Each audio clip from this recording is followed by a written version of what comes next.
regarding Sudan are calling loud and clear of the need for a ceasefire and requiring both parties to halt violence and to protect civilians. Well, in the case of Gaza, are giving carte blanche to Israel to continue the escalation and are paying no heed whatsoever to the egregious violations of international humanitarian law by the Israeli army. They are holding aloft the right of Israel to self-defense and to protect its civilians. However, when we're talking about Sudan, the same right of its government is rejected. And for some reason, without any investigation, they're accusing the Sudanese army of all sorts of ills. Коллеги, призываем вас отказаться, наконец, от неоколониального мышления и не пытаться искусственно создавать хаос, проводящих независимую политику стран, чтобы потом ловить рыбу в мутной воде.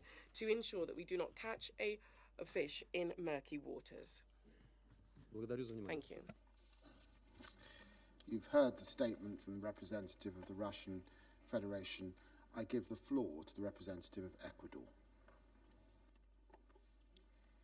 Gracias, Presidente. Thank you, President. Ecuador voted in favor of the draft resolution, which reaffirmed the urgent need to respect international humanitarian law and to protect civilians as a primordial, essential responsibility borne by the parties in the conflict, and I deeply regret the fact that this resolution was not adopted due to the veto by a permanent member. We must underscore the fact that the draft resolution, this vital draft resolution, is based on principles of international law and on the peaceful resolution of disputes. These represent the only way to address the very serious crisis impacting the country. Ecuador is grateful to the delegations of the United Kingdom and Sierra Leone for their leadership as co-pen holders of the text. If the text had been adopted, then the resolution would have guaranteed access for humanitarian assistance, and it would have promoted a national ceasefire, and these are key components to move forward towards stability and peace. Food insecurity and famine declared in various regions of Sudan are realities which should not be politicized. Although this resolution did not explicitly refer to these facts, we are convinced that its adoption would have facilitated the arrival of humanitarian assistance to those most in need, particularly women and children. At the same time, this resolution contained a reference to the role of the Sanctions Committee established under 1591. Their work is key to ensure accountability and prevent impunity for those who commit violations of human rights and who traffic weapons in the region. Ecuador reaffirms its support for the Secretary General's personal envoy. We also underscore the fact that up until the end of his mandate, of our mandate rather, in 2024, Ecuador as an elected member will continue to support all regional and multilateral efforts for sustainable peace. Thank you, President. I thank the representative of Ecuador for their statement and give the floor to the representative of China.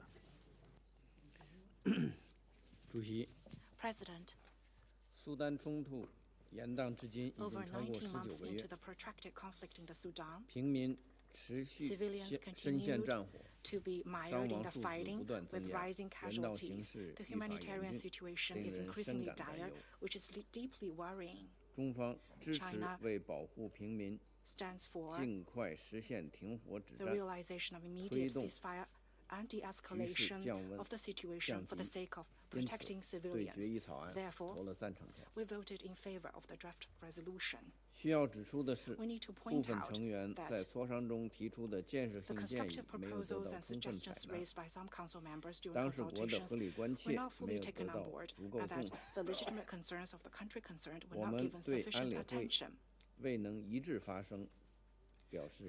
regret that the Council failed to speak with one voice. We call on all parties to the Sudan conflict to put the interests of the country and people first, cease all hostilities, and genuinely fulfill all commitments made in the Jeddah Declaration, including the protection of civilians. China supports the efforts of SG's personal envoy, Mr. Lammy, to step up coordination with the AU and other regional organizations and to continue his good offices. We stress that any council action must truly respect the sovereignty independence and territorial integrity of the Sudan, and must be based on thorough consultation with the Sudanese government and other relevant parties. Imposing external solutions will only further complicate the situation, and doing so will not help bring an end to the war, nor will it serve the goal of protecting the civilians. Thank you, President. I thank the representative of China for their statement and give the floor to the representative of the United States. Thank you, Mr. President, and thank you to Sierra Leone and the UK for your efforts in pushing forward this resolution. It is shocking that Russia has vetoed an effort to save lives, though perhaps it shouldn't be. They claim it is because of Sudanese sovereignty, but Sudan supports the resolution. For months, Russia has obstructed and obfuscated, standing in the way of Council action to address the catastrophic situation in Sudan, and playing both sides of the conflict to advance its own political objectives at the expense of Sudanese lives. Today, the Council would have come together to call for a comprehensive nationwide ceasefire, for increased protection of civilians and removal of obstructions to the unhindered flow of humanitarian aid across Sudan. Russia claims it is for and with Africans, but vote against the resolution supported by Africans for Africans. We would have demanded that the RSF cease attacks in El Fasher, Jazeera, and elsewhere in Sudan, and call for both the RSF and the SAF to be held accountable for their commitments in the Jeddah Declaration. It's unconscionable that Russia would callously and cynically stand in the way of demanding these actions to save lives in the world's worst humanitarian crisis. And we don't need to be lectured by Russia on hypocrisy, a hypocrisy that they exhibit every day in Ukraine, where Ukrainian sovereignty is not being respected and civilian facilities are being attacked daily. We're watching the situation closely and will continue to call out abuses and those who facilitate them, including clearly Russia. The Council must and should take action. We must continue to amplify the voices of Sudanese people who are calling for peace and prosperity, democracy and justice, and Russia can't stand in the way of that. Thank you, Mr. President. I thank the representative of the United States for their statement, and I give the floor to the representative of Mozambique. President, Mozambique wishes to thank the United Kingdom and Sierra Leone, the pen holders, for their initiative in tabling this important resolution on the protection of civilians in the Sudan. We have voted in favor of the draft resolution. The significance of the text cannot be overstated, given the urgent need to safeguard the lives and well-being of civilians amidst the escalation of violence in the country.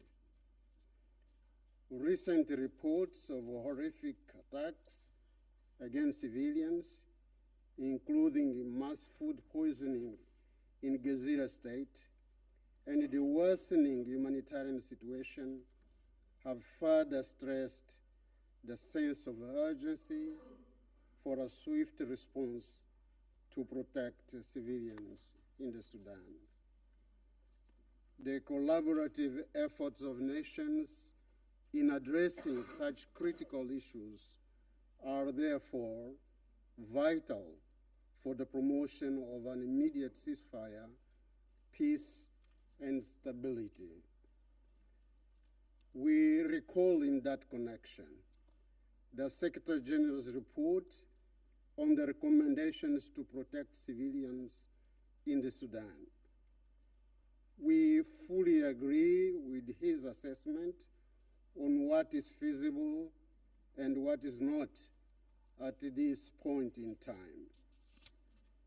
We are of the view that the Secretary General's report constitutes a good basis to guide the Security Council's continued discussion on concrete and realistic measures to support efforts to protect civilians in the country.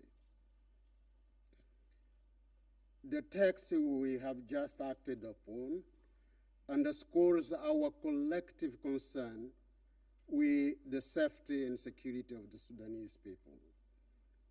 It advances the need for a compliance mechanism to facilitate the implementation of the Jeddah Declaration commitments.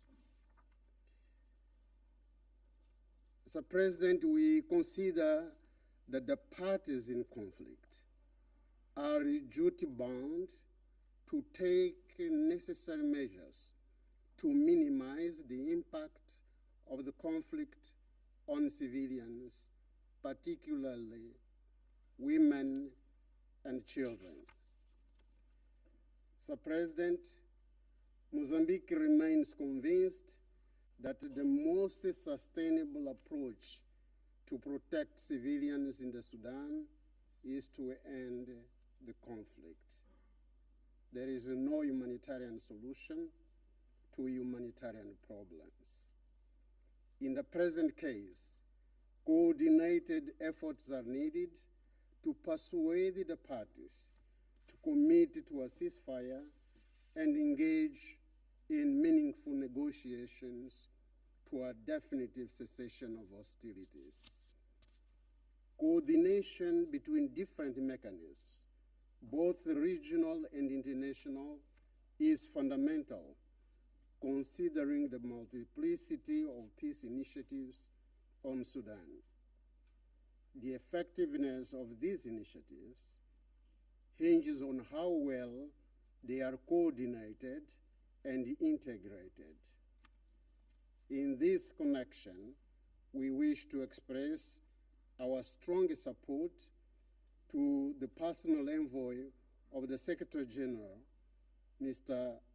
Ramtane Lamamra, for his excellent work for peace in the Sudan. Mr. President, Mozambique reiterates its support for the unity, sovereignty, and territorial integrity of the Sudan. We stand ready to continue to constructively engage with the members of the Security Council towards peace, stability, and prosperity of the Sudan and its people. I thank you, Mr. President. I thank the representative of Mozambique for their statement, and I give the floor to the representative of France. Monsieur le Président, Mr. President, la France déplore que le Conseil de sécurité ne soit pas parvenu à adopter cette résolution du fait du veto émis par la Fédération de Russie sans aucune justification convaincante. Le projet proposé par le Royaume-Uni et la Sierra Leone, à qui je rends hommage, établissait un cessez-le-feu. La situation au Soudan est désastreuse et il y avait urgence pour ce Conseil à exiger cela. Ici comme ailleurs, la crise humanitaire ne se réglera que si les armes se taisent. 14 membres du Conseil de sécurité soutenaient ce texte et le Soudan également. La France espère que ce Conseil pourra dès que possible prendre toutes ses responsabilités et mettre en place un tel cessez-le-feu. Elle tient également à soutenir les efforts de l'envoyé spécial, M. Lamamra. Je vous remercie. I thank the representative of France for their statement, and I now give the floor to the representative of Algeria.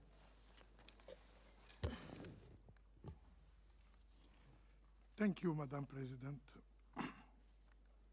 We wish to thank the United Kingdom for their efforts during the negotiation process of this resolution we finally supported. As the conflict in Sudan is reaching an unprecedented level of violence and tension, the protection of civilians has to be our top priority.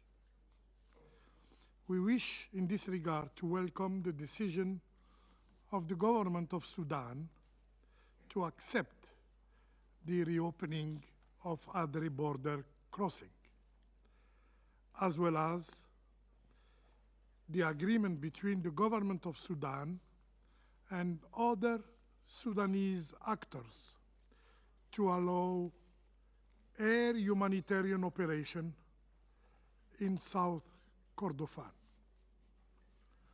Our hope is to see more humanitarian assistance reaching the populations in need following this commendable decision.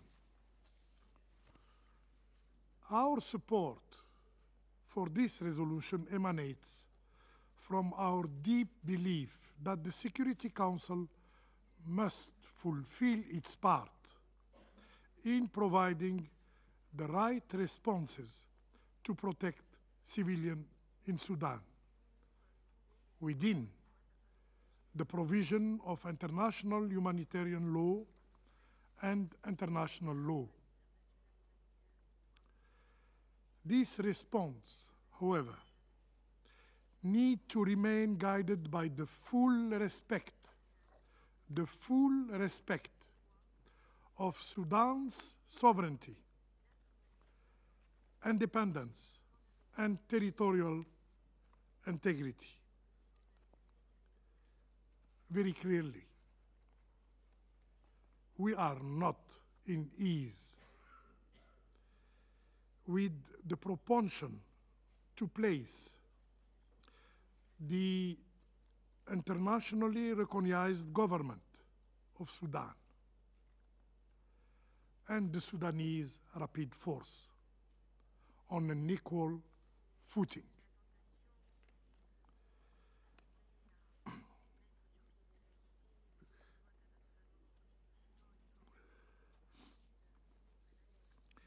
Also, there is a need to adopt a progressive and wise approach on our responses by taking into account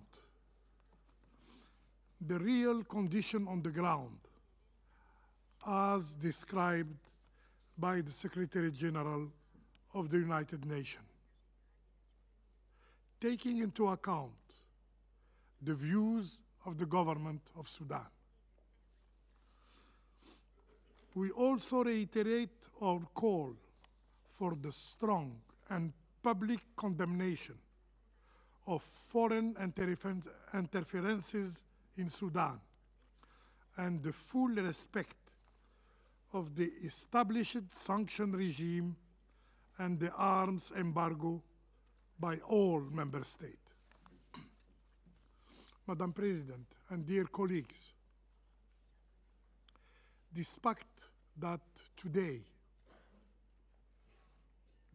the fact that today our Council did not reach an agreement to adopt this resolution, Algeria will continue to lend its support to the effort deployed by the Secretary General and his personal envoy to bring all the Sudanese parties to the negotiation table. And we conclude by calling again and again on these Sudanese parties to finally agree without further delay on a ceasefire. I thank you. I thank the representative of Algeria for their statement, and I now give the floor to the representative of Sudan.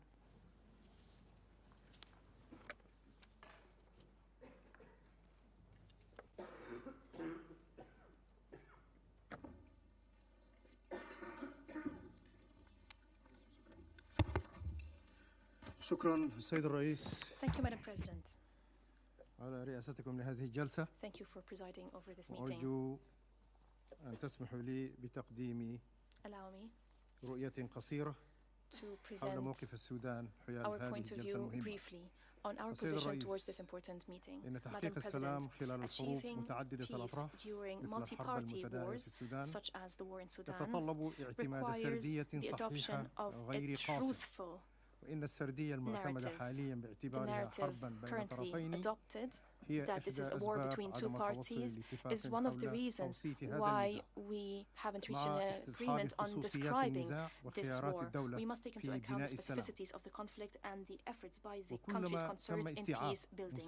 The more there is an understanding of the contribution of the national state to peace making, the better there is a chance to achieve peace and stop conflict. The Charter of the United Nations provides for the unity of states, their sovereignty, their territorial integrity, and stopping any aggression against states. This has not really happened in the case of the war of aggression against Sudan. Pressures have been exercised and coercions in a coordinated way to weaken the state because of choices by international actors in the international order, which is collapsing spectacularly. It needs to be re-established according to the Secretary General's new agenda for peace. The Council is still hesitant to name the aggressors, and it knows who the aggressors are. We did not know that efforts were made secretly to stop arms consignment to militias and mercenaries. And the consignments have increased incredibly after the Sudan opened the Adri crossing board, which was extended while setting certain conditions for the state to oversee these operations to facilitate humanitarian work. This expanded regional interventions and aggravated the war, even when the militias targeted civilians with attacks, even when it perpetrated massacres and forcibly displaced civilians. It took the Council 18 months to condemn these atrocities that were condemned by some Council members in their national positions, and we thank them for it. So standing by the Sudanese people, stopping the aggression, stopping the war, to do that, one cannot be neutral, one cannot be passive. Some reject international positions dealing with terrorists, with bloodthirsty actors. Some do their utmost to eliminate terrorist groups. But under the pretext of impartiality, they're coercing the Sudanese government to accept peace with foreign mercenaries. So tomorrow they would become political players and then divert from the political track and launch attacks within a plot that Sudanese are very aware of, the plot to fragment Sudan and concluding deceitful peace agreements. Madam President, there are those who insist on making Sudan dependent on humanitarian aid. Sudan has fertile land and has enough agricultural potential to feed the world. Of course, Sudan is able to feed the Sudanese people that have been wronged time and time again by some international actors. This need has been exploited to encroach upon the sovereignty of the Sudan. Some foreign rescue organizations, which amount now to more than 19,000, as I stated in a previous statement, these organizations are now demanding to be able to enter the Sudan from any directions, however they please, and just notifying Sudan. For the Council to regain its vital role in maintaining international peace and security, it must engage with the choices of the people, especially in Africa, that is aspiring to be liberated from restrictions, to be able to contribute peacefully and positively in international peace. Sudan is still languishing under UN imprisonment since 2004. This position needs to be reconsidered. This systematic imprisonment reduces the role of the Sudan, constricts its ambitions, and prevents the Sudan to contribute to building peace and to democracy based on national ownership. This is why I call upon your august council to support the national plan to protect civilians, which will be submitted to you for you to support it. And this plan is in itself a national roadmap to end the war. The government of the Sudan, the people of the Sudan, are looking forward to the council adopting a positive dynamic والميليشيات التي and تدمر they السودان asked for بشكل unity ممنهج against terrorism and mercenaries and militias that have been destroying Sudan in systematic way for 18 months. Condoning these groups after they've caused a bloodbath in Sudan is a clear complicity with them. We asked for condemning the atrocities of the militias and for designating them as terrorist organizations, but this was rejected, and this is a clear license to the militias to continue perpetrating these atrocities. We stand against any international or UN interventions or interference under the pretext of making peace according to outdated models relying on hard power. We are in a position to contribute to devising a plan for sustainable peace and to protect civilians based on soft power and the will of the people. Sudan is in an existential battle where choices are limited. Either Sudan remains free, independent, and united, or it vanishes. The experience of UNITAMS as a political mission ended with the outbreak of the war and the aggravation of the conflict that it was established to address. It came as a result of the complicated transition, which was supposed to be a smooth transition. This is why we believe in national ownership, so the people can't bear the burden of building peace, so that peace is consolidated. Peace building doesn't come from above, cannot be based on a formula imposed from above or imposed by donors to re-engineer Sudan according to their whims and even choosing who would rule Sudan. Sudan وتريد تقوية موقف الميليشيا والمرتزقة حتى لا ينتصر الجيش السوداني في معركة الحفاظ على إقليم البلاد ومقاومة المرتزقة وكتائب الميليشيا التي تفضح الفيديوهات التي ينشرونها في الوسائط أجندتهم الشيطانية والاستئصالية وأنهم يستمتعون بإحداث إبادة أو بإحداث إبادة جماعية معلنة بالتدريج لشعب السودان لخدمة أجندة اللاعبين الإقليميين والدوليين الذين يدعمونهم. تحت ظل هذه السردية يسعى الفاعلون الدوليين والدوليون في تدمير قدرة الجيش بحظر السلاح والطلب له وهو متاح مبذول للميليشيا حتى من أعضاء داخل مجلس الأمن كما كشف تقرير منظمة العفو الدولية مؤخرا. إن ميثاق الأمم المتحدة الذي دخل حيز النفاذ في 24 أكتوبر 45 يضمن سيادة الدول وما يترتب عليها من حقوق الامتياز السيادي والمساواة في السيادة بين الدول الأعضاء، ضمان شخصية الدولة القانونية واستقلالها وضمان سلامة أراضي الدولة والحفاظ على إقليمها السيادي. إن موقف بعض الفرقاء ينتهك كل ذلك خلافا للفقرة الشكلية which is inconsistent to the cosmetic paragraph that we see in the preambles إننا نتطلع إلى أن يقف مجلس الأمن مع الدولة السودانية لقمع أعمال العدوان المخلة بالسلم والأمن التي تحصد أرواح السودانيين والتنكيل بهم برعاية دولة الإمارات. إن مطلبنا الأخير هو عدم تحويل عملية الجهود الدبلوماسية لحل النزاع إلى وسائل دولية تدفع إليها بعض الروافع الدولية لغاية تخصها conflict to international tutelage pushed for by certain actors to serve their own interests. It has nothing to do with peace or stopping the war. The Council must prevent the UAE and regional affiliates to send arms to new generations of militias. The Council must condemn armed gangs and terrorist gangs from the Sahel and neighboring countries.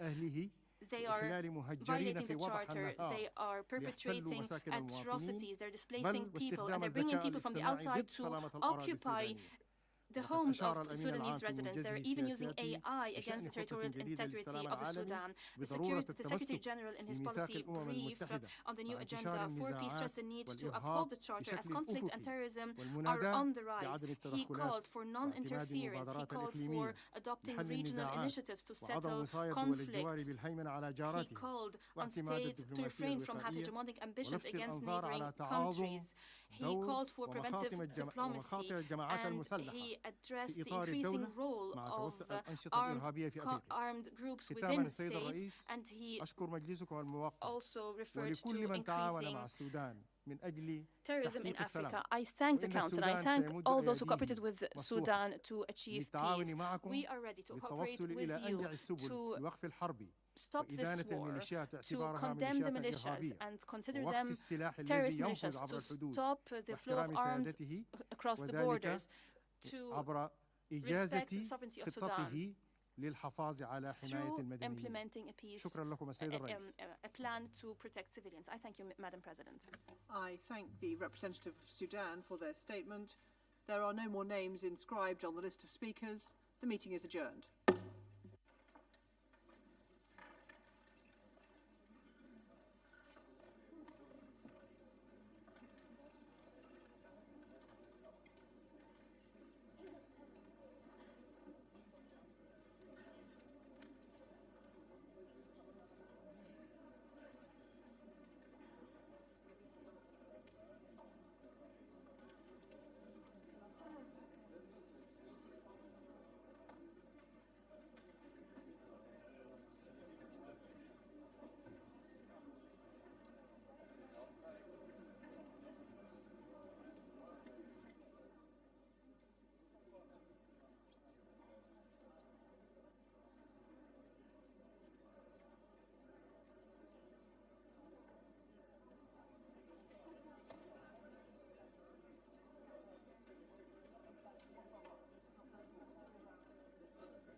Good morning, colleagues. The 9,787th meeting of the Security Council is called to order.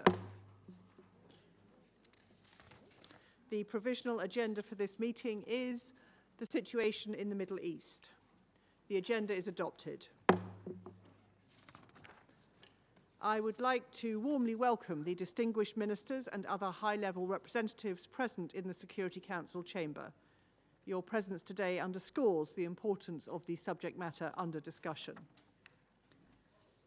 In accordance with Rule 37 of the Council's Provisional Rules of Procedure, I invite the representatives of Egypt, Israel, Jordan, Lebanon, Norway, Qatar, Saudi Arabia, the Syrian Arab Republic, Turkey, and the United Arab Emirates to participate in this meeting. It is so decided. I propose that the Council invite the permanent observer of the Observer State of Palestine to the United Nations to participate in the meeting, in accordance with the Provisional Rules of Procedure and the previous practice in this regard. There being no objection, it is so decided. In accordance with Rule 39 of the Council's Provisional Rules of Procedure, I invite Mr. Tor Wennesland, Special Coordinator for the Middle East Peace Process, to participate in the meeting. It is so decided. In accordance with Rule 39 of the Council's Provisional Rules of Procedure, I also invite His Excellency Mr. Stavros Lambrinidis, Head of the Delegation of the European Union to the United Nations, to participate in this meeting. It is so decided. The Security Council will now begin its consideration of item 2 of the agenda. I now give the floor to Mr. Tor Wennesland.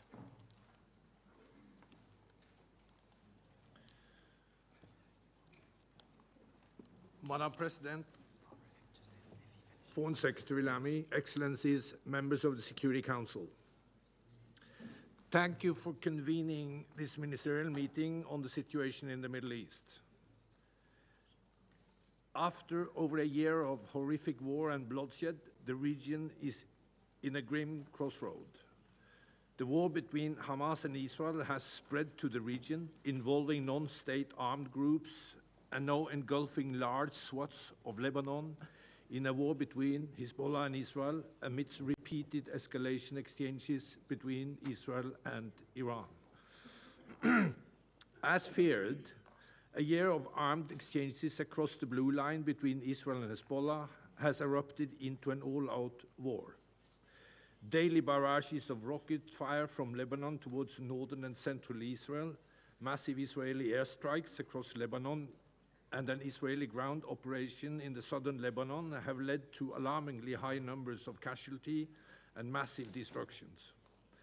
Armed groups operating from Yemen, Iraq, and Syria have also continued to launch missiles and projectiles towards Israel, while Israel continues to strike in Yemen and Syria. Israel and Iran have also engaged in overt and direct military confrontations, with Iran launching hundreds of drones and ballistic missiles at Israel, and Israel conducting extensive airstrikes on Iran. Mr. President, Madam President, we are living a nightmare. The trauma and grief that has been unleashed is immeasurable. Hamas' appalling terrorist attacks inside Israel on 7 October 2023, and Palestinian armed groups killing and continued holding hostages in unbearable conditions has devastated Israel. Grinding warfare and Israel's devastating military campaign in Gaza has wrought mass destruction and enormous casualties. Most of the Palestinian population in Gaza has been displaced, and whole areas of the Strip are being emptied and made uninhabitable. These events will reverberate for generations and shape the regions in a way we cannot yet fully comprehend. Madam President, as this Council has been briefed repeatedly, the humanitarian situation in Gaza as winter begins is catastrophic, particularly developments in the north of Gaza with a large-scale and near total displacement of the population and widespread destructions and clearing of land amidst what looks like a disturbing disregard for international humanitarian law.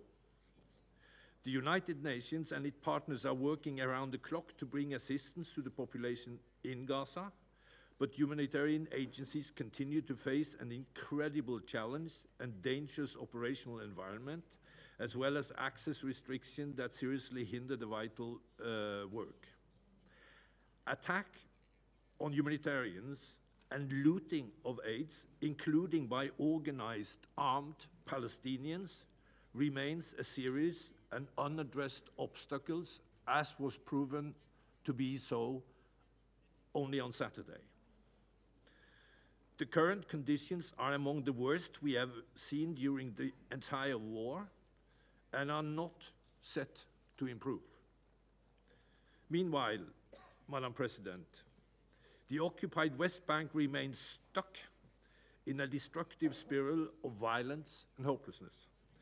Israeli military operations in Palestinian cities and refugee camps in Area A continue, often leading to armed exchanges with Palestinian militants, while Palestinian attacks against Israelis and high levels of settler-related violence also persist. In all of this, civilians continue to pay the price, very often and increasingly with their lives. At the same time, settlement expansion continues unabated as the Israeli government has taken numerous steps to accelerate settlement advancement, while some ministers now openly calling for formal annexation of the West Bank in the coming months and establishing settlements inside Gaza. This comes in the wake of significant steps in recent months to reshape Israeli control in the West Bank, including not only settlement enlargement, but large-scale state land declarations and the appointment of civilian deputy in the civil administration, thus deepening the illegal occupation. These dynamics exact a political toll, further undermining the Palestinian Authority, which continues to face an ongoing fiscal and institutional crisis. All told, and combined with developments in Gaza and Israel's recent passage of laws against UNRWA's operation, I must issue an urgent warning that the very institutional framework of support to the Palestinian people and a viable Palestinian state are on the brink of dissolution, threatening to plunge the occupied Palestinian territory into even greater chaos. Madam President, how much more misery can ordinary people on both sides be expected to endure? What greater burden can we place on humanitarians to deliver? How much further can we bend the system of international law and institutions meant to protect innocent civilians? How many times can we test the limits of restraint? How deeply can we allow Palestinian institutions to be undermined, threatening the very arrangement meant to ensure a peaceful settlement to this conflict? Frankly, I don't have the answers, but I can tell you that what we are living now is the result of us testing all these breaking points for way too long. The steps being taken on the ground in Gaza and the occupied West Bank that I have outlined, not only today, but over many briefings to this Council, are taking us further away from the peace process and ultimately a viable Palestinian state. Armed resistance and military solution will ultimately fail to provide safety or security for anyone. We need to see greater security for Israel and Palestinians realization of the right to self-determination. Although preparation for recovery and reconstruction are well underway. Humanitarian relief and reconstruction can be no more than band-aids, absent a political solution. Mr. President, if the parties cannot find a path out of the perpetual warfare, the then international community must define the path forward. The international community must act now, together with the parties, to change the dangerous course we are on. Here is what we need. We need an immediate ceasefire and release of hostages in Gaza. We need the ongoing and concerted diplomatic effort to de-escalate tension around the region, including ceasefire in Lebanon, anchored in the full implementation of the UN Security Council Resolution 1701. And we need to see implementation of concrete, irreversible steps towards a political framework that resolves the Israeli-Palestinian conflict, ends the occupation, and achieve the two-state solution.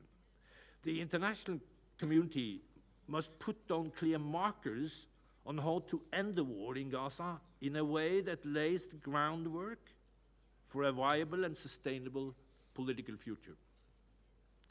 I have mentioned some of these principles in my recent briefing to the Council. I choose to reiterate them here today because they need urgent safeguarding and attention. Gaza is and must remain an integral part of a future Palestinian state with no reduction in its territory. The repeated displacement of the Gaza population must cease and people must be allowed to return to their homes. There should be no long-term Israeli military presence in Gaza, while at the same time Israel's legitimate security concerns, particularly in the wake of the acts of terror committed on 7 October, must be addressed. Calls for the re-establishment of Israeli settlement in Gaza must be firmly rejected and clearly opposed. Gaza and the West Bank must be unified politically, economically, and administratively. They must be governed by a Palestinian government that is recognized and supported by the Palestinian people and the international community. There can be no long-term solution in Gaza that is not fundamentally political. Mr. President, supporting and sustaining a meaningful political process that can effectively address these issues will require an international community that is engaged and coordinated. There must be a context in which the international community can muster the tools and a timeline for how these conflicts should end, rooted in well-recognized principles, with the capacity to leverage the strength, resources, and influence of the region and international parties with the two parties. We are again in need today of such a political framework that will allow for a streamlined collective response to the acute recovery and reconstruction needs in Gaza, while ensuring these needs are addressed within the context of a political process that tangibly advances us towards a two-state solution and a lasting peace. The UN remains fully committed to participate in it and cooperate with such an effort, and to do its part to ensure that this awful war not only ends soon, but concludes in a way that ensures a better future for Palestinians, Israelis, and all the region. Thank you. I thank Mr. Wennesland for his briefing. I shall now make a statement in my capacity as the Secretary of State for Foreign, Commonwealth and Development Affairs of the United Kingdom.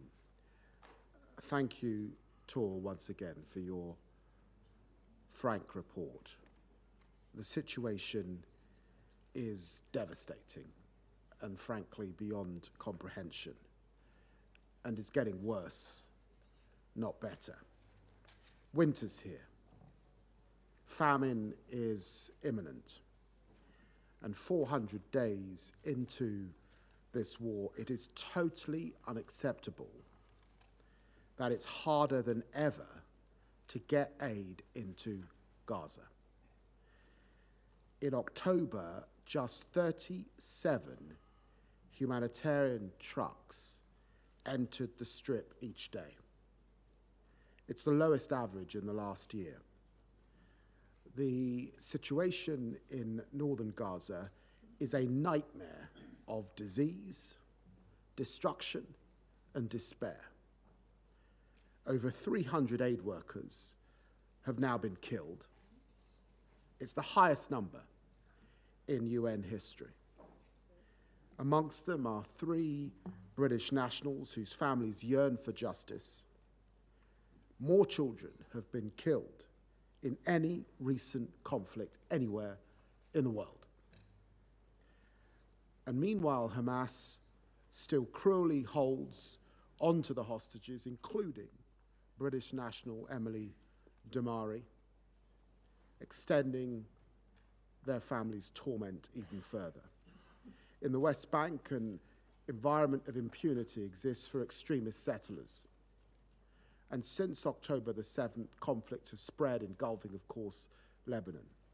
We must bring this multi-front conflict to an end. There is no excuse for Hamas hostage-taking. They need to be set free. There's no excuse for Israeli restrictions on humanitarian aid. They need to be lifted. And there's no excuse for violations of international humanitarian law. It needs to be respected by all sides. No excuse for malign Iranian activity destabilizing the region. It needs to stop. The world has failed to bring about the ceasefire so desperately needed in Gaza and Lebanon, failed to break the cycles of violence. But the United Kingdom will not give up, not when there's so much, frankly, at stake for civilians in the region who suffer so greatly, but also for us all. On and since October the 7th, the nationals of at least 31 UN members have been killed or kidnapped in the region.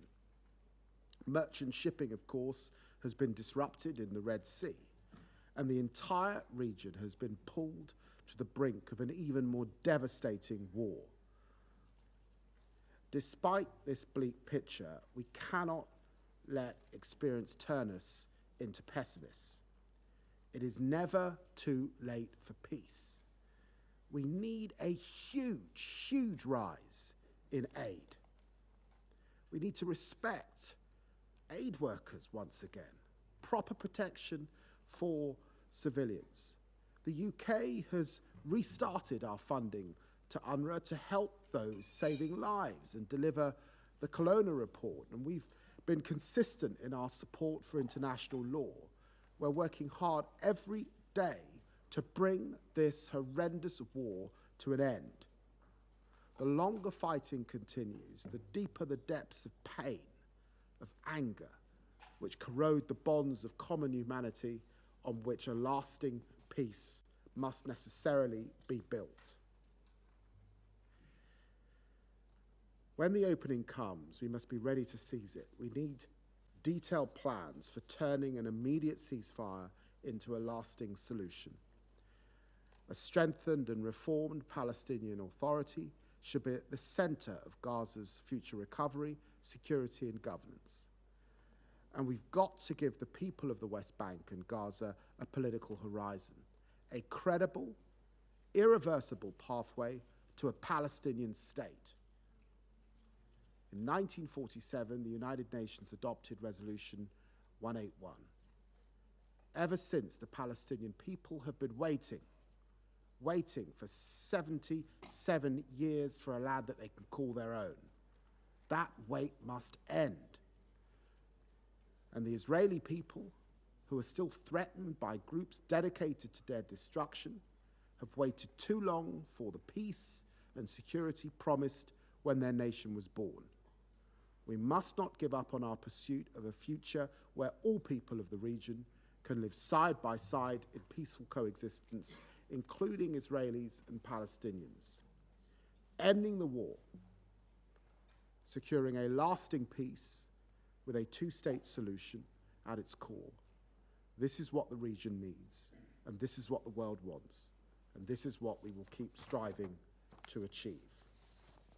I resume my function as President of the Council, and I now give the floor to His Excellency Mr. Ignacio Cassis, Federal Councillor and the Head of the Federal Department of Foreign Affairs of Switzerland. Monsieur le Président, Mr. President, Mesdames et Messieurs, Excellencies, ladies and gentlemen, je tiens tout d'abord à vous remercier, Monsieur le ministre David Lammy, de nous avoir conviés à ce briefing. having convened this briefing. Après plus d'un an d'un conflit effroyable, il est grand temps de réfléchir de manière décisive la trajectoire actuelle de violence et de déshumanisation. À Gaza, les survivants, dont d'innombrables enfants, souffrent de la faim, de blessures et de maladies, tandis que le système hospitalier est presque complètement détruit. Au nord de Gaza, le danger de famine est imminent. La Suisse condamne en particulier les hostilités qui ont eu lieu dans la nuit de samedi à dimanche, avec la destruction par Israël de l'immeuble résidentiel à Beit Laïa et de nombreuses victimes civiles, dont beaucoup d'enfants. Et nous condamnons également les tirs incessants des roquettes par le Hamas sur Israël. Face à ce drame, l'aide humanitaire n'est acheminée qu'au compte-gouttes. Humanitarian aid is getting through extremely slowly, as the President himself. Une action immédiate est requise de la part de tous les acteurs impliqués dans le conflit pour protéger la population civile. Tous ces acteurs ont l'obligation d'assurer un acheminement sûr, rapide et sans entrave de l'aide humanitaire sur place. En outre, les deux lois adoptées par la Knesset à l'encontre de l'UNRWA le 28 octobre dernier sont problématiques parce qu'elles sont en grande partie incompatibles avec le droit international et parce qu'elles menacent aussi l'assistance humanitaire apportée à la population civile. La Suisse appelle Israël à respecter ses obligations en vertu du droit international, y compris la Charte des Nations Unies et le droit international humanitaire. Cela comprend aussi l'obligation d'Israël en tant que puissance occupante d'assurer que les besoins essentiels de la population dans le territoire palestinien occupé soient satisfaits. Je réitère également mon appel en faveur d'un cessez-le-feu immédiat à Gaza et en faveur d'une libération immédiate et sans condition de tous les otages. La Suisse exprime aussi sa préoccupation face à l'escalade de violence en Cisjordanie et rejette toutes les déclarations qui visent à une annexion de territoire. J'appelle également à un cessez-le-feu immédiat au Liban et à la mise en œuvre intégrale de la résolution 1701 par toutes les parties. Monsieur le Président, Excellences, Mesdames et Messieurs, il faut sans tarder retrouver une base commune d'humanité et bâtir un édifice de paix solidement ancré dans le droit international, compris la Charte des Nations Unies et le droit international humanitaire. La solution politique nous est connue. Il s'agit de la solution à deux États qui offre aux Israéliens et aux Palestiniens la perspective de vivre en paix et en sécurité. Je l'ai mentionné déjà devant ce Conseil le 29 octobre dernier. on the 29th of October. Je tiens à exprimer à ce propos le soutien de mon pays aux efforts conjoints des 94 États et organisations internationales récemment réunis à Riyad lors de la conférence de l'Alliance globale pour la mise en œuvre de la solution à deux États. La Suisse participera également à la prochaine conférence du 28 novembre à Bruxelles. Monsieur le Président, Mesdames et Messieurs, nous avons besoin de propositions concrètes qui visent à renforcer et à réformer l'autorité palestine par le biais de mesures juridiques, politiques et économiques. Pour construire durablement la paix au Moyen-Orient, il est impératif d'investir dans les jeunes. Je suis persuadé que les nouvelles générations qui aspirent à des perspectives de vie et non pas de mort sont en mesure d'entreprendre le chemin de la réconciliation et de lutter contre la haine et les extrémismes. C'est pour cette jeune génération que nous devons répondre de nos actes. Faisons en sorte qu'il ne s'agisse pas d'actes manqués qui feraient une génération perdue. Je vous remercie de votre attention. Well, I thank His Excellency, Mr. Cassis, for his statement. I now give the floor to Her Excellency, Ms. Linda Thomas-Greenfield, Permanent Representative of the United States and member, of course, of President Biden's cabinet. Thank you, Foreign Secretary Lammy. Thank you for your remarks and for bringing us together today. I welcome ministers participating in this important meeting today, and I thank Special Coordinator Winsland for his briefing. Colleagues, I won't mince words. The situation in the Middle East requires an urgent diplomatic solution. For more than a year, we've seen devastating civilian suffering in Israel and Gaza, the West Bank and Lebanon, and we've seen upheaval and unprecedented attacks by Iran and its proxies. Against this backdrop, the United States has exercised leadership and resolve in pursuing clear objectives in the war in Gaza. In the war in Gaza by securing the release of hostages while surging aid to Palestinians who did not start and cannot end this conflict. Avoid a broader regional war while forcefully countering Iran's terrorist proxies and destabilizing activities and demonstrating an ironclad, unprecedented commitment to Israel's security. And press for the full implementation of the Council's resolutions, including Resolution 1701. These remain the United States' objectives, and we do see a path to achieving them. Secretary Blinken has stated it is time to end the war, and he is committed to doing everything possible to achieve that. Israel accomplished the goal it set out for itself, dismantling Hamas's military organization and eliminating Hamas's leadership responsible for October 7th. Now we need to ensure the hostages come home and that Hamas does not return to power. Of course, despite public claims to the contrary, Hamas has refused to engage on any of the numerous proposals put forward in the past 8 weeks. Indeed, Qatar has expressed its frustration at Hamas's unwillingness to engage seriously. Still, we will not give up on this diplomacy. As we press for an end to the war, Israel must also urgently take additional steps to alleviate the catastrophic humanitarian situation in Gaza. The United States has been specific about what exactly Israel must do to improve the situation for Palestinian civilians. We're closely tracking Israel's actions in this regard and engaging with its leaders every single day, and there has been some progress.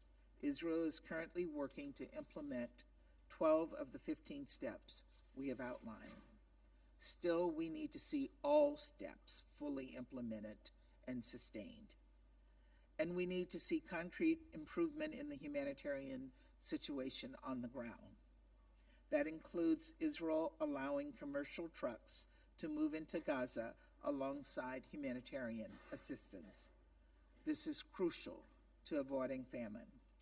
We also need Israel to address persistent lawlessness so that the hundreds of trucks of aid arriving at crossing points into Gaza can reach people in need. Most significantly, we need real and extended pauses in fighting and combat in large areas of Gaza, again, so as to enable assistance to reach people in desperate need. Colleagues, this conflict was stoked and exploited by Iran, which provided support to regional proxies and partners and directly put millions of innocent Israelis, Palestinians, and Lebanese civilians at risk. The United States has responded forcefully, deploying its military assets on 2 occasions when Iran launched unprecedented ballistic missile attacks on Israel. And as President Biden has made clear, we will continue to stand alongside Israel and all of our regional partners in defending against Iran's destabilizing regional actions. At the same time, we recognize with Nasrallah and other Iranian-backed proxies eliminated, a diplomatic resolution is needed to end the fighting in Lebanon, achieve stability along the Blue Line, and return Israeli and Lebanese citizens safely to their homes. Israeli officials last week underscored their openness to a diplomatic resolution that would do just that. We all know that this requires Hezbollah to withdraw from an area between the Blue Line and the Litani River, as well as the full deployment of the Lebanese armed forces throughout the south. For far too long, Hezbollah has threatened the security of Israel, Lebanon, and the region. With support from Iran, Hezbollah built up its forces in plain sight and in disregard of resolutions 1559 and 1701. This cannot and must not reoccur. Rather than call for unconditional ceasefires that Iran and its proxies have no intention of honoring, members of this council should speak with one voice in support of diplomatic efforts to achieve a durable end to the fighting. In addition, we expect all parties to respect the safety and security of UNIFIL personnel and premises and take steps to ensure UNIFIL's ability to operate freely and in accordance with its mandate. Peacekeepers must not be targeted. Colleagues, the United States is steadfast in its commitment to Israel's security. As President Biden has said, U.S. support for the safety of the Israeli people, the security of Israel, and its right to exist as an independent state are unshakable. But U.S. military support alone will not solve Israel's security challenges and protect its people, nor will proposals to annex the West Bank or construct Israeli settlements in Gaza, which, if implemented, would sow the seeds of further instability and create new obstacles to full integration of Israel into the region. This cannot be a time to waver in our commitment to a two-state solution. Our diplomacy will provide a path forward. Palestinian dignity and self-determination and Israel's security needs are mutually reinforcing, mutually exclusive. To help Lebanon exercise effective control over its territory and see Resolution 1701 fully implemented, and to strengthen regional and international resolve to deny Iran and its enablers the ability to dictate the course of events in the Middle East. Through diplomacy, this region can begin to heal and rebuild a better future, one without Iran and its proxies, Hamas and Hezbollah, exerting undue influence. one in which Israelis and Palestinians are afforded equal measures of peace and security, one in which the limitless pain we're seeing today gives way to the limitless understanding I believe and I know is possible. Thank you, Mr. President. I thank Her Excellency Ms. Thomas Greenfield for her statement, and I now give the floor to His Excellency Mr. Marko Đurić, Deputy Minister for Foreign and European Affairs of Slovenia. Thank you, Minister, for organizing this meeting, and thank you, Mr. Van Esland, for your briefing. Looking back in history, this past year will stand out as a year of monumental shifts for the world as a whole, and in particular for the Middle East.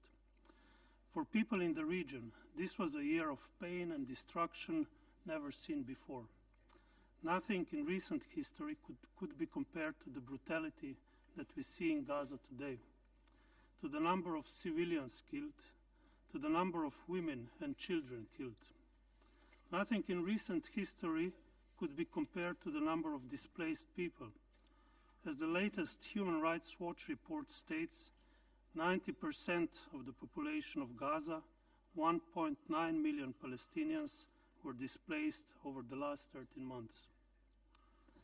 There should be no doubt, humanity has failed again, and the only way to bring back hope is an immediate ceasefire. This Council must voice a united demand for a ceasefire and humanitarian access without delay.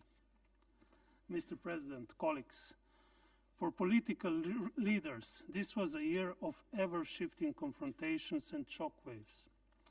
A front after front opened, all of them inherently connected to Gaza, yet increasingly spinning off in their own cycles of violence.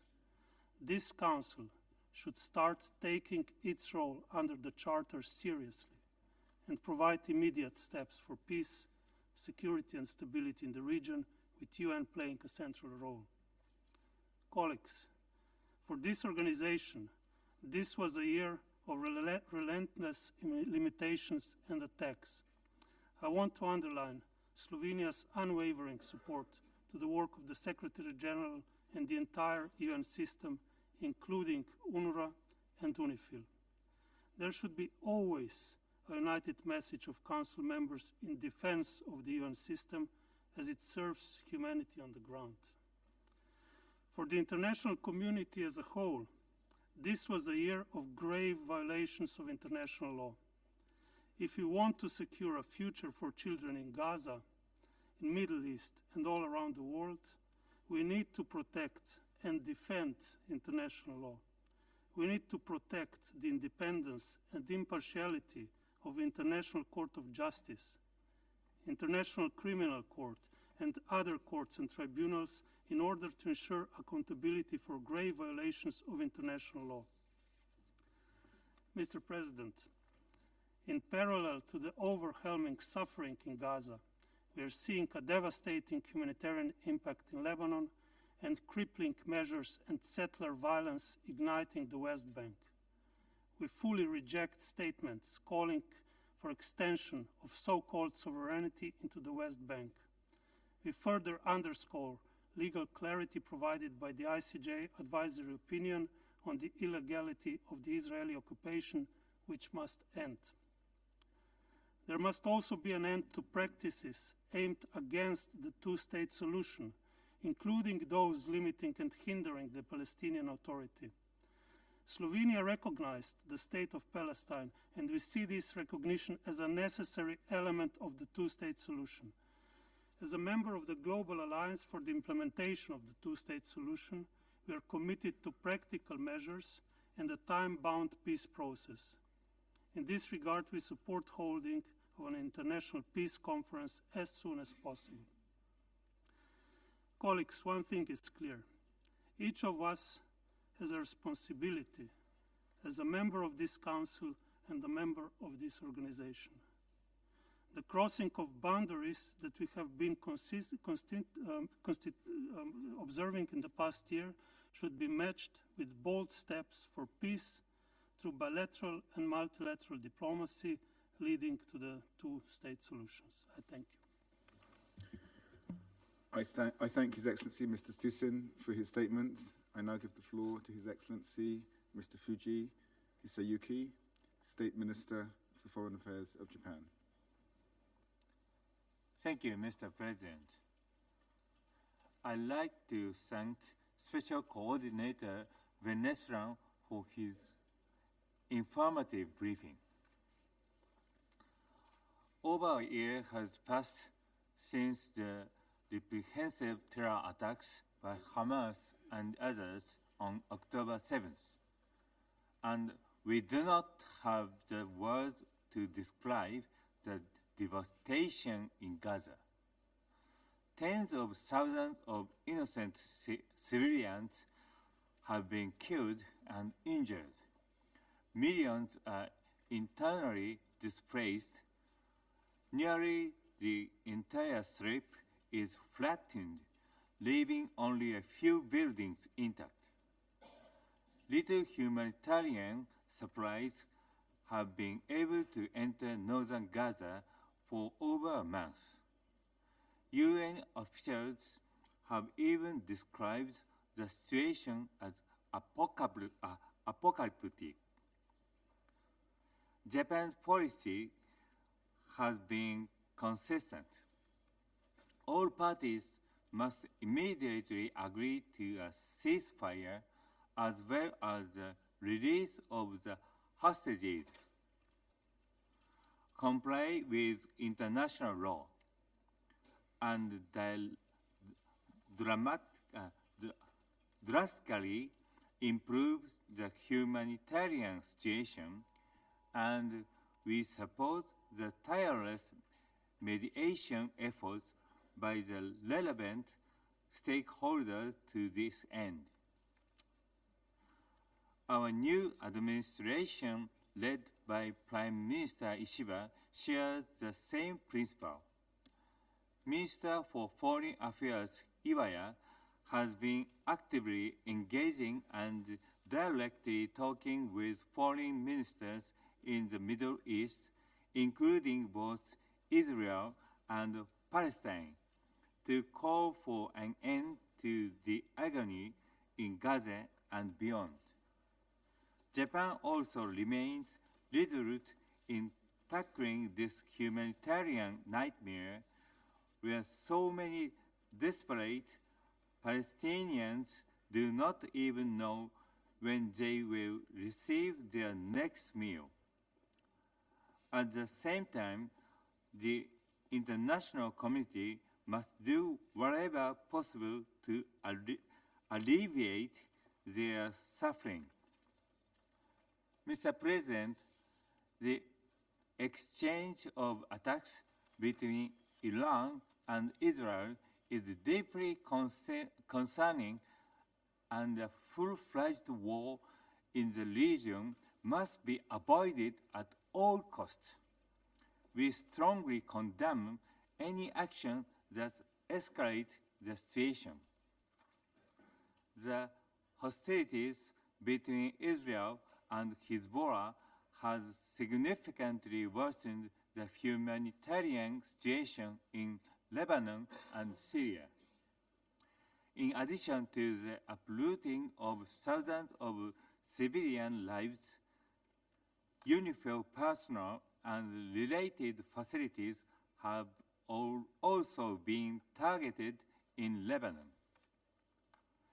We renew our call for an immediate ceasefire between Israel and Hezbollah and urge all parties to fully implement relevant UN Security Council resolutions, including UNSCR 1701.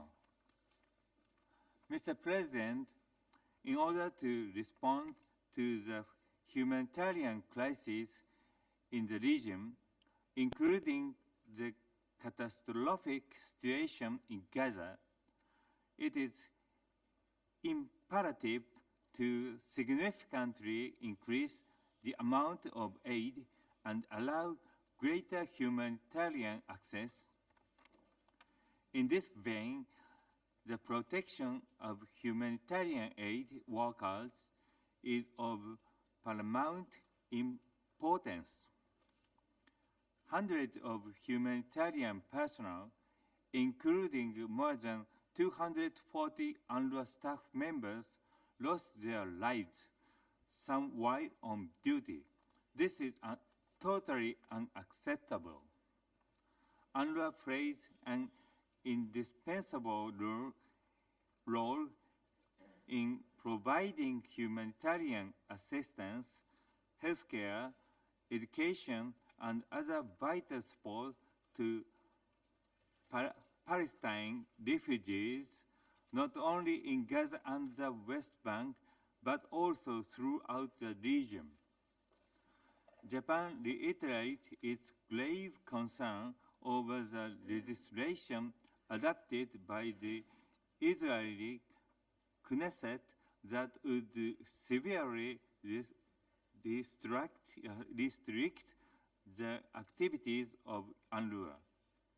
We strongly urge the government of Israel to ensure a safe and unhindered operating space for UNRWA.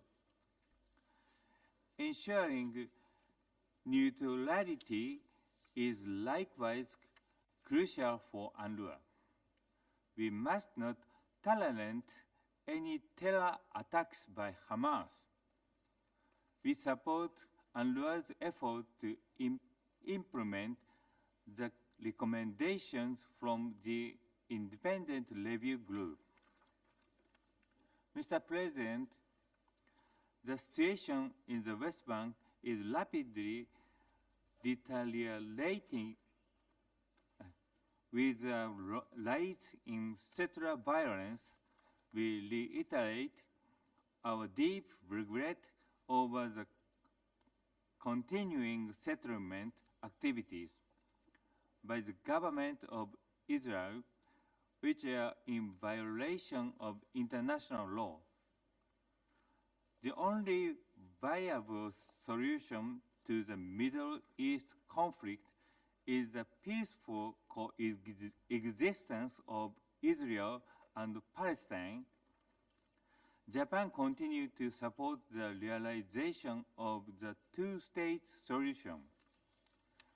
In this regard, we have led several initiatives such as the Corridor for Peace and Prosperity, which aims to promote regional cooperation by establishing an agro-industrial park in the West Bank and facilitating the transportation of goods. To bring peace and stability to the region, the first step requires building trust among the parties concerned, and Japan will spare no effort in this endeavor.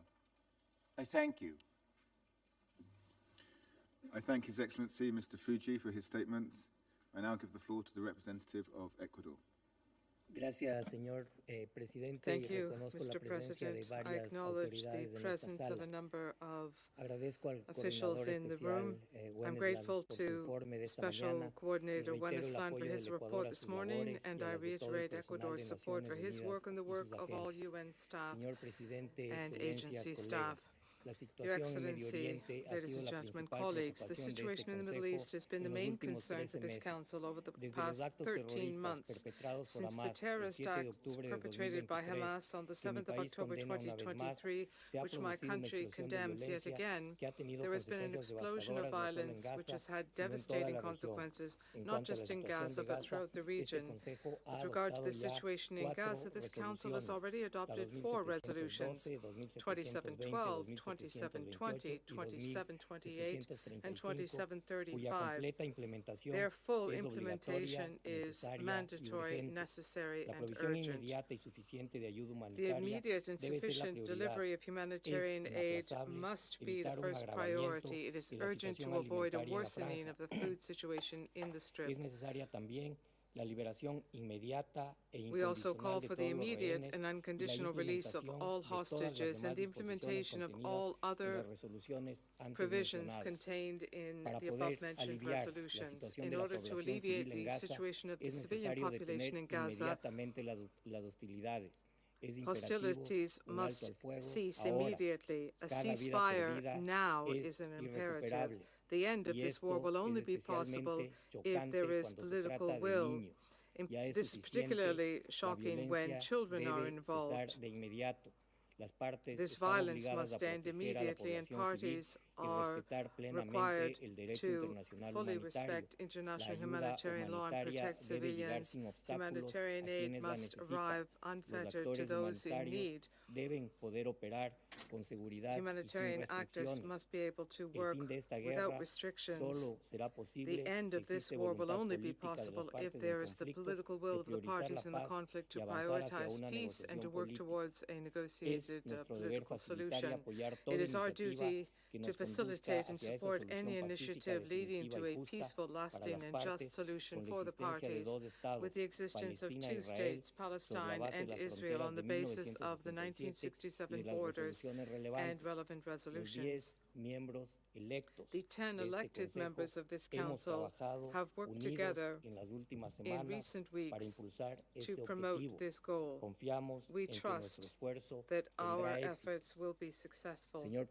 Mr. President, turning to Lebanon, the current situation is the direct result of the repeated violation of Resolutions 1701 and 1559. In order to halt the violence, the full implementation of these resolutions is necessary. Ecuador reiterates its support for UNIFIL and those who are part of this peace operation and who are doing their utmost to fulfill the mandate entrusted to them by this Council. We must ensure their safety. As we, the members of this Security Council, clearly expressed in a statement to the press just a few days ago in a sign of unity and expressing rejection for attacks against UN staff and UNIFIL facilities. Both in Gaza as well as in Lebanon, the protection of civilians must be guaranteed in accordance with international humanitarian law. UN staff, including UNRWA staff and humanitarian workers, must be protected pursuant to Resolution 2730. In the case of Yemen, here again, Resolution 2722 by this Council must be implemented. The launching of missiles and attacks on vessels in the Red Sea are one more threat to stability in the region. Mr. President, the Middle East is facing one of the most difficult moments in recent times. The terrorist attacks on the 7th of October 2023 and the Palestinian question have been exploited by those who wish to fuel the spiral of violence. We must keep the war and hatred from winning out over dialogue and moderation. Extremism and barbarism must be halted. Our common humanity must prevail. There is a common denominator in all hotbeds of tension and conflict. That is, respect for the decisions of this Council are necessary to work towards peace. In the Pact for the Future adopted just 2 months ago, all members of this organization reaffirmed our commitment to act in accordance with international law, including the UN Charter, its purposes and principles, and to fulfill our obligations in good faith. To, in point of fact, fulfill this commitment without excuses, without pretexts. This is the only way forward. I thank the representative of Ecuador for their statement, and I give the floor to the representative of Sierra Leone. Thank you, Mr. President. We thank the United Kingdom for organizing this ministerial level briefing today. Also, we should thank Mr. Tor Wennesland, United Nations Special Coordinator for the Middle East process, for his briefing. The crisis in the Middle East is a long-standing issue on the agenda of this Council. But within the past year, we have witnessed a dangerous escalation that has claimed thousands of lives, leaving more than 100,000 people injured destroy critical civilian infrastructure, and force displacement of civilians at a scale never before seen in the history of the Middle East conflicts. This recent escalation since the 7th October 2023 indicates that a definitive solution is required as a matter of extreme urgency. It is therefore very clear that this situation continues to have far-reaching and negative implications for regional stability, global peace and security, with a spillover effect on engagement across the region, from Lebanon to Syria, from Yemen to Iran. Sierra Leone from early on was very clear on the condemnation of the heinous attacks by Hamas and other armed groups on Israeli civilians on 7th October 2023. We have also deplored the response of Israel, amounting to collective punishment of the Palestinian people, the large-scale and indiscriminate killing of civilians, including women and children, attacks on hospitals and humanitarian convoys, and the denial of access to humanitarian aid, all are the minimum violations of international humanitarian law and cannot be justified under any circumstance.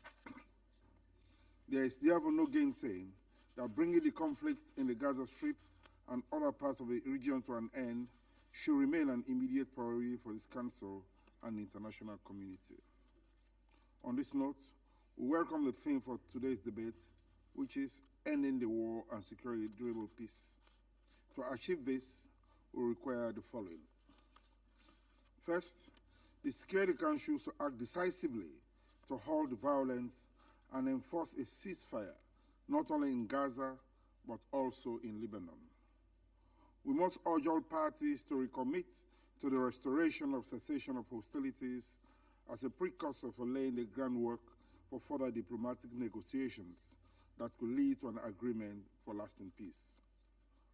On that note, the current E10 resolution under discussion on this subject must be given due consideration, as its unanimous adoption can facilitate a cessation of hostilities, hostage release by Hamas, and accessibility to humanitarian assistance and basic services without constraint. Cessation of hostilities in Gaza can also facilitate a ceasefire across the Blue Line in Lebanon. Additionally, a lasting ceasefire in Lebanon will require the full and unconditional implementation of Resolution 1701 by all sides. Second, this protracted conflict must be analyzed in the context of the continuing occupation by Israel of Palestinian territories. This has been established by the International Court of Justice Advisory Opinion of 19 July 2024, that the state of Israel's continued presence in the occupied Palestinian territory is unlawful.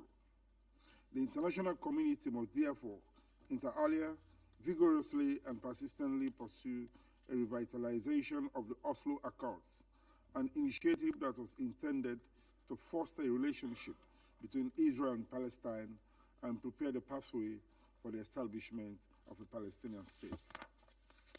Third, and in line with the Arab League initiative, as endorsed by the Beirut Arab League Summit of 2002 and re-endorsed at the 2007 and at the 2017 Arab League Summits, all member states, especially those in the region, must accept Israel as a neighbor living in peace and security with the context of a comprehensive settlement and normalization of relations, void of violent extremism, provocation, and incitement.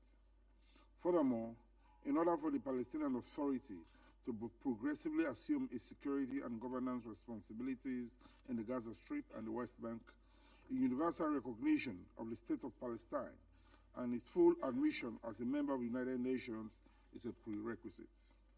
The international community should stand ready to provide the needed financial, administrative, and political support that will strengthen the Palestinian Authority, continue the reforms needed for its stabilization. In conclusion, Mr. President, it is mainly through political will and commitment that a just, mutually acceptable solution consistent with international law and the relevant UN General Assembly and Security Council resolutions that lasting peace can be achieved. We therefore urge both Israel and Palestine to pledge to this commitment for the safety and security of current and future generations. And thank you. I thank the representative of Sierra Leone for their statements, and I give the floor to the representative of Malta. Thank you, President, for convening this meeting. I also thank Special Coordinator Tor Wennesland for his insightful briefing. Malta is profoundly troubled by the unabating conflict in the Middle East, which has upended prospects for peace and left civilians enduring unimaginable loss and suffering. An immediate, permanent and unconditional ceasefire in Gaza and across the region, coupled with unhindered humanitarian aid at scale, is desperately needed. We also reiterate our call for the immediate and unconditional release of all those being held hostage since the horrific attacks of 7th October. Realizing these immediate-term priorities is paramount if we are to make headway towards a peaceful solution to this conflict. The Council has the responsibility to address the crisis. This is why the E10 penned a resolution which seeks to unequivocally address these demands. President, the humanitarian crisis in Gaza is, as we have heard, apocalyptic. Relentless bombardment has led to harrowing levels of civilian casualties, particularly women and children.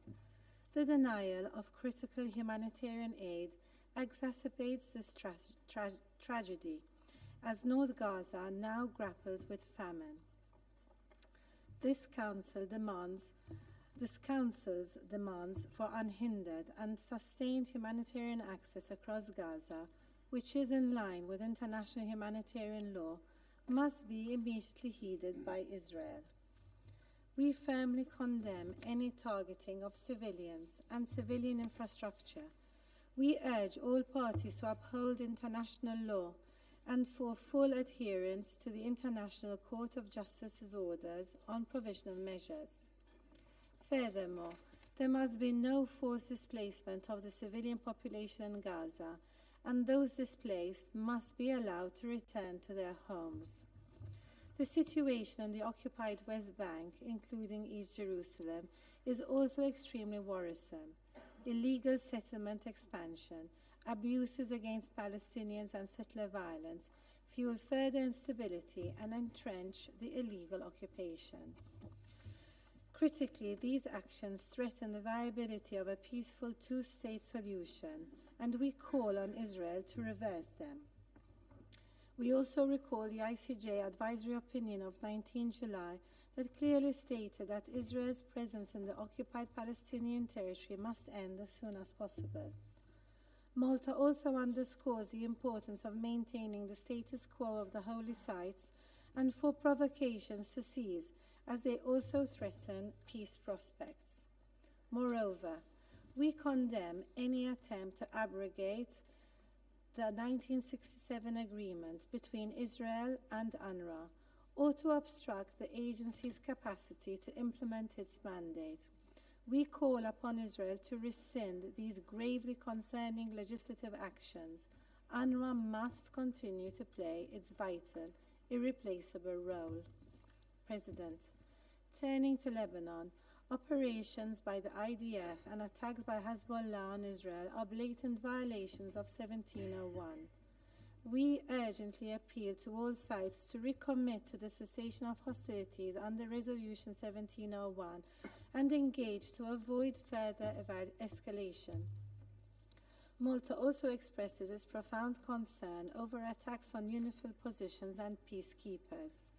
As a troop-contributing nation, we strongly reiterate the obligation on all actors to avoid actions putting peacekeepers or civilians in danger. Present, de-escalatory diplomatic efforts and the re-establishment of a political framework must be the beacons which guide the region out of this grave insecurity. An effective framework must support a unified Palestinian government that integrates Gaza and the West Bank. Palestinian unity is crucial for lasting peace and for discussions of a sustainable recovery plan for Gaza.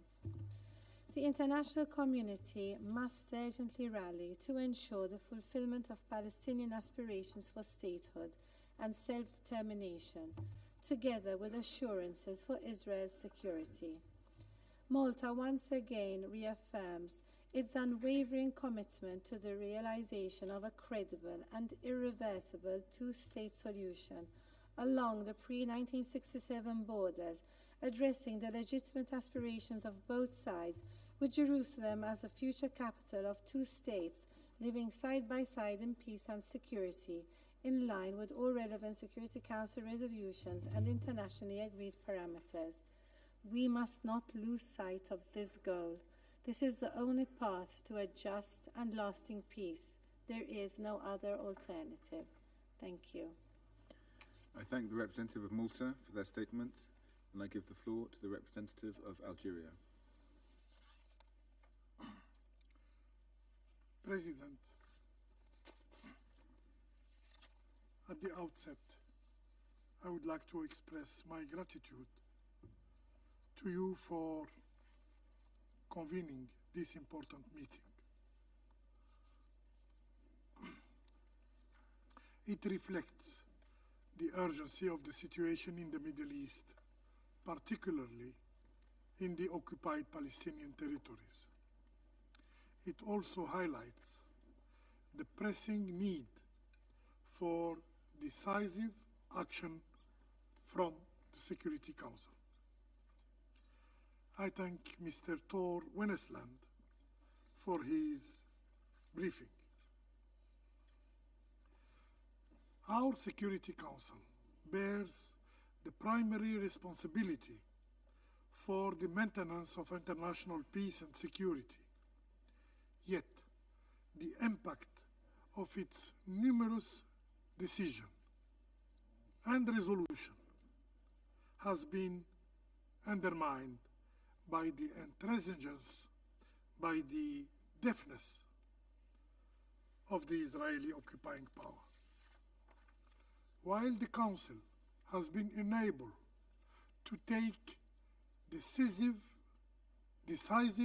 measures, tens of thousands of lives have been lost, and hundreds of thousands more are enduring hunger, illness, and forced displacement.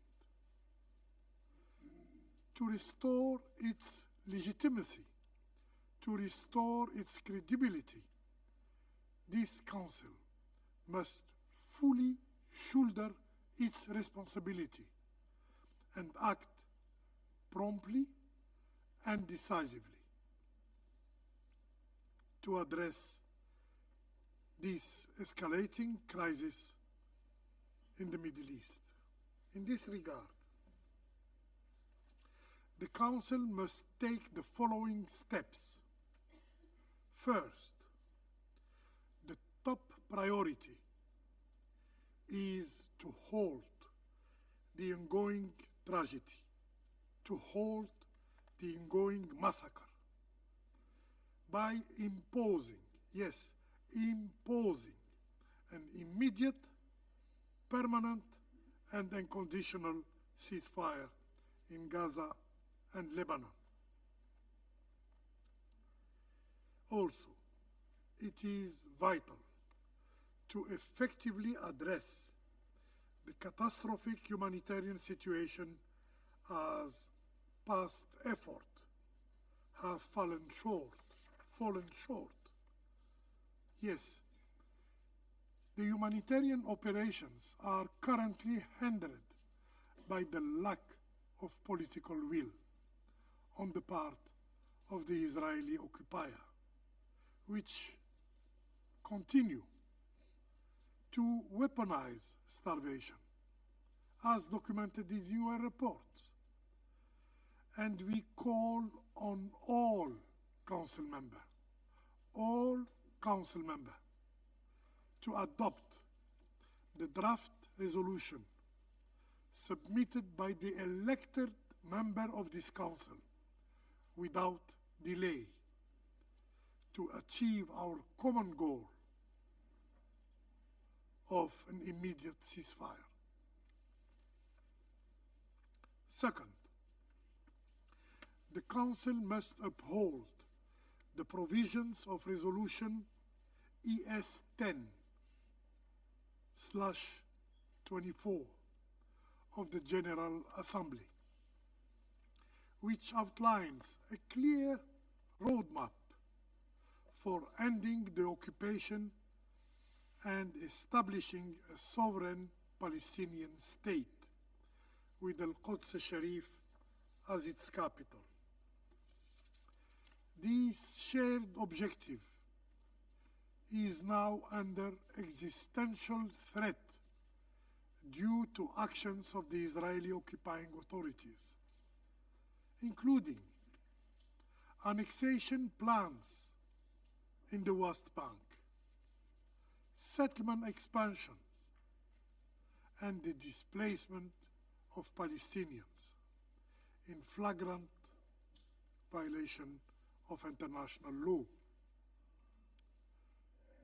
Third, Security Council must safeguard the agreed parameters for resolving the Palestinian question by ensuring Palestine's full membership in the United Nations, admitting Palestine as a full member state to the UN, reinforce international law, and compels the Israeli occupying power to comply with global norms. As President Abdel-Najim Tebboune stated, and I quote, "It is imperative to take immediate and urgent action to save the peace process, which is facing an unprecedented deadlock. This can only be achieved by compelling the occupation to adhere to the principles of international law, implementing UN resolution, and by intensifying efforts to secure Palestinians' full membership to the United Nations." End of quote. Fourth, Mr. President, the Council must ensure the enforcement of its resolution. Yes, by imposing sanctions on those who violate international law. Despite this, its explicit stance on the illegality of settlement, Resolution 2334, adopted 8 years ago, remain unenforced, allowing settlement activities to persist unchecked. Fifth, governance arrangement in Palestinian territories are and remain an internal and exclusive matter for Palestinians to decide. The international community's role is to support Palestinians and empower the Palestinian Authority to fulfill its responsibilities.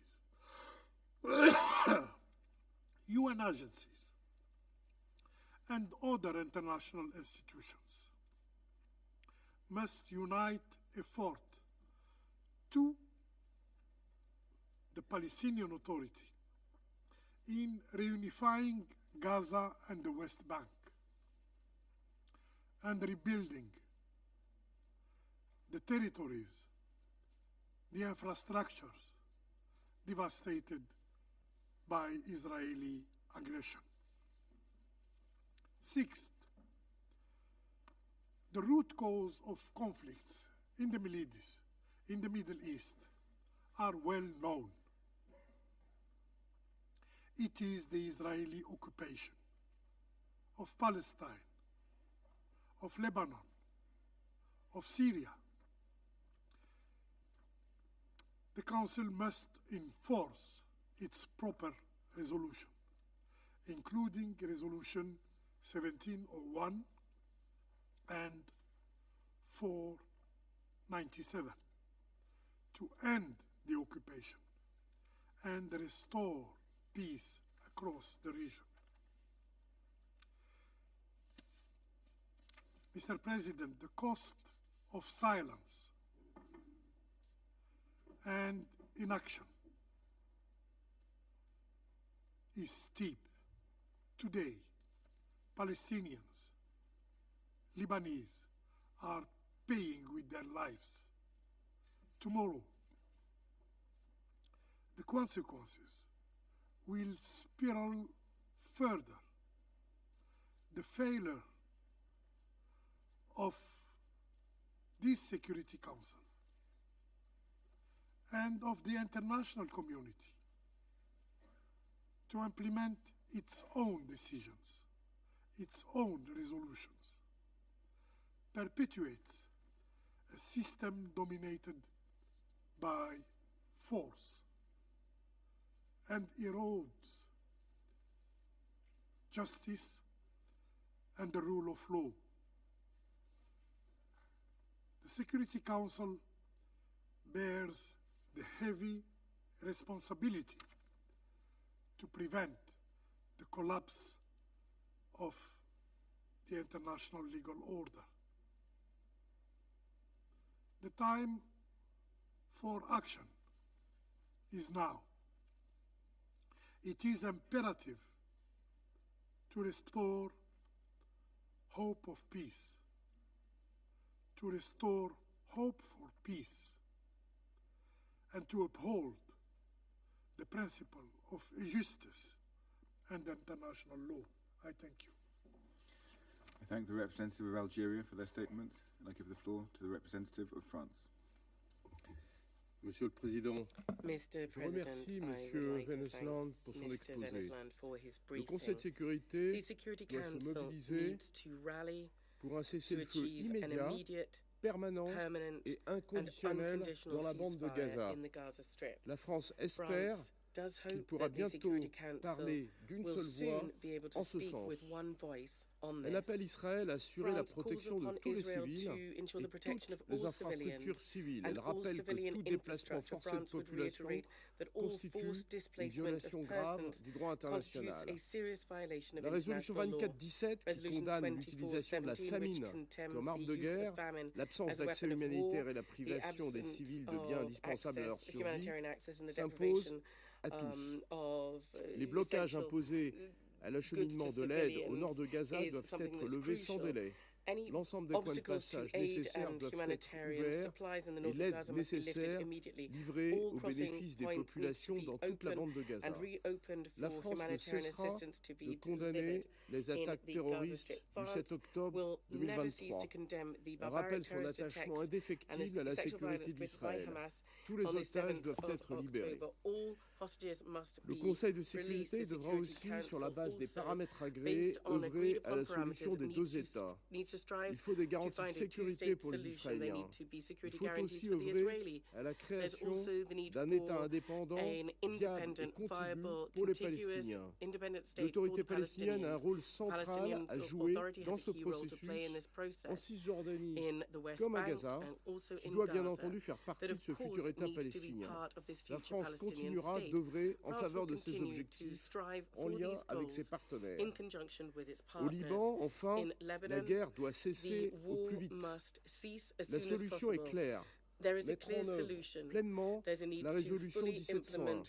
C'est le cadre reconnu par tous et il est plus que jamais pertinent. And it is Il more impose des relevant obligations than ever. à toutes les parties. It imposes Il obligations on faudra all veiller à parties. ce que la résolution We need to 1701 ensure that soit respectée par toutes les 1701 be parties. respected by La all FINUL parties. UNIFIL joue à cet égard plays to un this rôle end clé. a key role. Elle doit pouvoir It faire needs encore to be davantage able en tenant compte des réalités du do terrain more, taking tout en into restant consideration the realities strictement on the dans le ground, cadre de son whilst mandat. strictly sticking Il est to its nécessaire aussi mandate. et There's surtout also que a le need gouvernement for the libanais Lebanese poursuive government to be le able déploiement to de continue ses the forces deployment armées au of the sud du Litanie. Lebanese armed La forces conférence de Paris south of the du Litany. 24 octobre The a permis de 24th of mobiliser October 200 millions de dollars conference à cet raised effet. $200 million to C'est dans this cet end. esprit que la France Along poursuit these ses lines, contacts France avec les continues différents its acteurs contacts with pour all the parvenir different à une parties stabilité to durable le long de la achieve ligne bleue. Je lasting vous remercie. stability along the blue line. Thank you.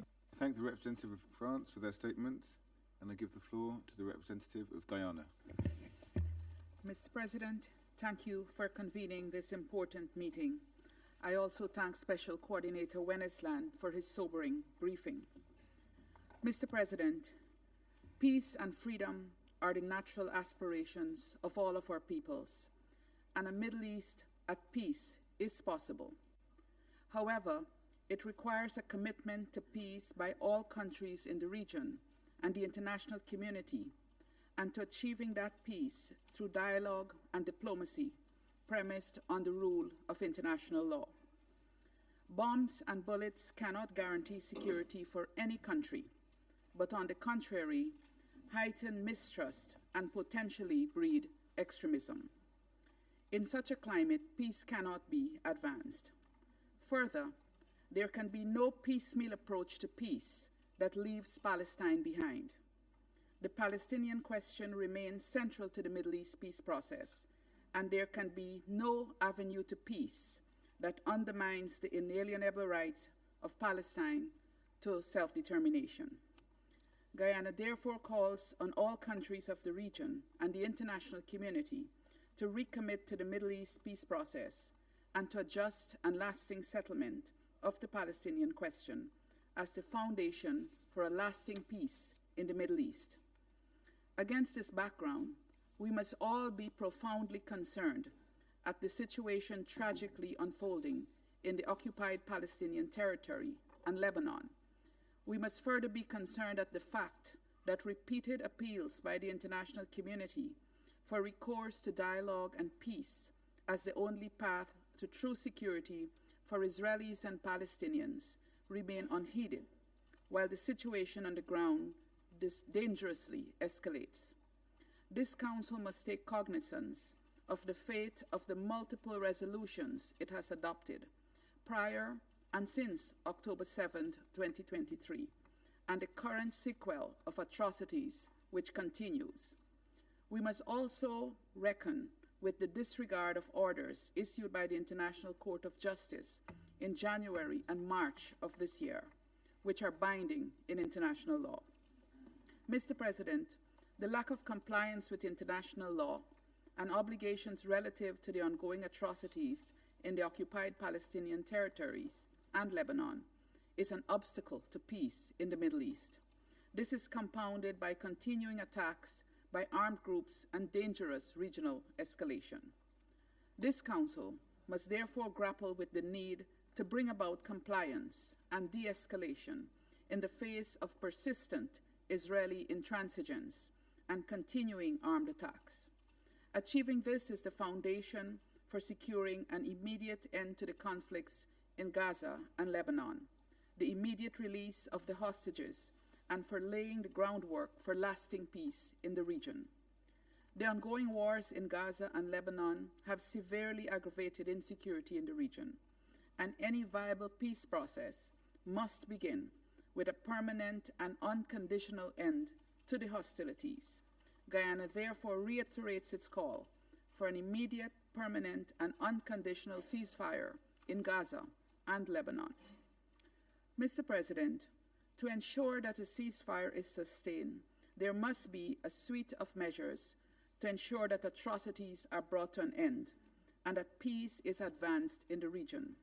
These measures must include a strong accountability framework so that atrocities are not committed with impunity. The lack of accountability in these wars continues to breed record levels of impunity, with the victims being thousands of innocent civilians who are subject to killing, injury, starvation, and other indignities. The measures must also include action by all member states to ensure that they are not contributing to the perpetuation of the wars. Mr. President, in relation to the occupied Palestinian territory, and as we look ahead, it would be useful for there to be an international mechanism to ensure that a ceasefire is upheld and to guarantee the safety and security of civilians. In the case of Lebanon, the violations of Resolution 1701 must end, and UNIFIL must be allowed to fully implement its mandate. Guyana therefore calls for the attacks against UNIFIL peacekeepers to cease and for Hezbollah to fulfill their obligations under Resolution 1701, and Israel as well. Mr. President, a fully functioning Palestinian Authority is a critical forerunner to a strong and independent Palestinian state. It is therefore important for the international community to support the Palestinian Authority as it governs the occupied territories. Support includes, inter alia, ensuring that revenues due to the Palestinian Authority are not withheld by Israel. It also includes safeguarding the critical role of UNRWA in the occupied Palestinian territories. In closing, Mr. President, we are at a critical juncture in the Middle East peace process. It has been an extremely costly moment measured in lives, mainly Palestinian women and children's lives. The scale of need, destruction, and disease that has accompanied this dark moment compels us to act not only in the name of humanity, but also in the interest of the international rule of law. And our actions must be geared towards permanent and sustainable solutions based on the relevant UN resolutions. Guyana therefore urges the Council to agree to an immediate, unconditional, and permanent ceasefire in Gaza as a critical first step to ending the suffering of Palestinians. We must also act to secure the release of hostages held in Gaza since 7th of October and to end the hostilities in Lebanon. I reiterate our firm commitment to all constructive efforts to this end. I thank you. I thank the representative of Guyana for their statement, and I give the floor to the representative of the Republic of Korea. Mr. President, thank you for convening this important meeting. I would also like to thank Special Coordinator Vanessa Land for his briefing. Since October last year, the entire world has been appalled by the unprecedented situation in the Middle East. The brutal terrorist attacks by Hamas on October 7th amplified the Israeli security concerns and set in motion the military response that has resulted in the near total destruction of the Gaza Strip. Violations of international law, including international humanitarian law, have unfortunately become routine. Civilians, hospitals, and schools, none have been protected. UNRWA, which has shared nearly the entire history of the United Nations, is confronting existential crisis. With insufficient humanitarian aid, demolished hospitals, and repeated forced displacements, Gaza's surviving Palestinians are living in hell. Children without education access are also vulnerable to militant ideologies and groups, sowing the possible seeds for future violence and conflicts. There is simply no time to lose in finding a way out. Since 1947, when the United Nations General Assembly adopted Resolution 181, the two-state solution has been the core task in establishing durable peace in the Middle East. Both Palestinians and Jews have lived on the land for generations. Yet the failure to ensure two states on this land has made the region's modern history full of agony, injustice, and insecurity. The current armed conflict in Gaza is not only killing innocent civilians, but also fundamentally destroying prospects for a two-state solution. However, it is clear that the massive military operations in Gaza, including the ongoing siege in the north will not guarantee Israel's long-term security. Rather, prolonging this tragedy will not only deepen Palestinian suffering, but may lead to perpetual insecurity for Israel. Mr. President, the situation in the West Bank is also extremely concerning. Rapidly expanding settlements, widespread Israeli military operations, incessant demolitions of Palestinian homes, and deadly state-sanctioned settler violence are all undermining the two-state solution. We are also shocked by Israeli cabinet members' ongoing inflammatory rhetoric calling for annexation of the West Bank and resettling in Gaza. Any attempt to annex the West Bank will permanently harm long-standing global efforts to realize the two-state solution, paving the way for an insecure reality through perpetual occupation. In this connection, Israel must immediately cease all settlement activities, as stipulated in Resolution 2334. Mr. President, the grave situation in Lebanon demonstrates that stability in Israel and Palestine is a precursor to sustainable regional peace. The starting point to fulfilling this vision of the two-state solution must be an urgent end to the fighting in Gaza. Thus, we reiterate our call for an immediate ceasefire in Gaza as well as in Lebanon. In this regard, we hope that a consensus can be urgently found among Council members on the E10 draft resolution coordinated by Guyana. We also stress that UNRWA should remain in the region until the realization of the two-state solution. UNRWA is a core provider of education and health services for millions of Palestinian refugees in the occupied territories and beyond. We hope that Israel will recognize that any cessation of UNRWA's operations will have negative impacts on the security of the region, including in Israel. Lastly, as Resolution 2735 provides, we believe that Gaza and the West Bank should be unified under the Palestinian Authority. The Republic of Korea is ready to participate in assisting the PA and its reform, both politically and financially. I thank you, Mr. President. I thank the representative of the Republic of Korea for their statement, and I give the floor to the representative of China. President, I thank Special Coordinator Wennesland for the briefing. Over the past 13 months, the conflict in Gaza and the situation in the Middle East have continued to take the most prominent place on the Security Council's agenda. We considered the issue frequently, yet the situation continued to worsen. We adopted resolutions requesting an immediate ceasefire, yet a ceasefire remains elusive to this day. Instead, the fighting has only intensified.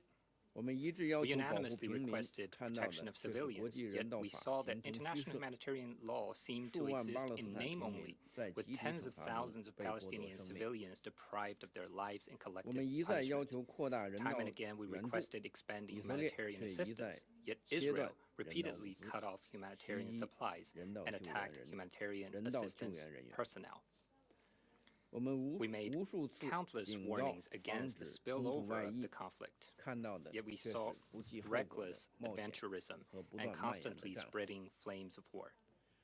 We have to painfully admit that on the Palestinian question, the Security Council has failed to effectively discharge its duties and has failed to respond to the expectations of the international community, which one can say is most disappointing.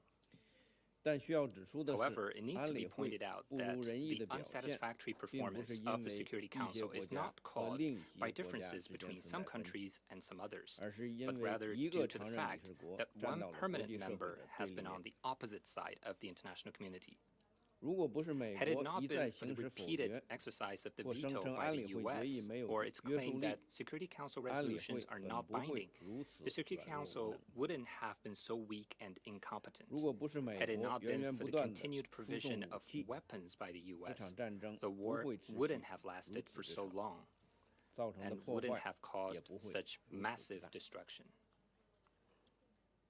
The current situation in the Middle East remains extremely precarious. It is unacceptable for the Security Council to continue to remain at a standstill and do nothing. We call upon all members to stand united and support the Council in taking strong action. First, an unconditional and immediate ceasefire must be imposed. A ceasefire is the prerequisite for saving lives and restoring peace. Linking the issue of a ceasefire with other issues, and even setting preconditions for a ceasefire, is essentially giving a green light to prolong the war and condoning continued killing. The Security Council must, in no ambiguous terms, request an immediate and unconditional ceasefire in Gaza. Israel should also let go of its obsession with the use of force and stop the violations against other countries, including Lebanon, Syria, and Iran. Second, humanitarian assistance must be expanded. Gaza is undergoing an unprecedented and man-made humanitarian disaster. There is no denying this fact, and the causes are unarguable. Israel, as the occupying power, must fulfill its obligations under international humanitarian law, effectively remove all obstacles to humanitarian access, ensure the orderly distribution of supplies across the whole of Gaza, and guarantee the safety of humanitarian agencies and their personnel. We urge Israel to stop suppressing UNRWA and stop implementing and revoke the bills against the agency. Third, unilateral actions in violation of international law must be stopped.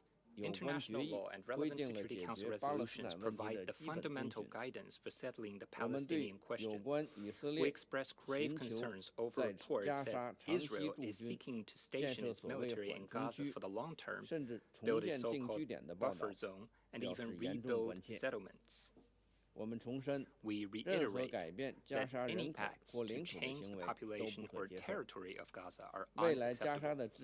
The future governance arrangement for Gaza should be determined independently by the Palestinian people. The illegal settlements in the West Bank erode the foundation for establishing an independent state of Palestine. Worse still, the dangerous attempts to annex the West Bank will completely bury the prospects of peace in the Middle East. The international community must firmly reject them. Fourth, the two-state solution must be reactivated. The two-state solution is the only viable way out for the Palestinian question.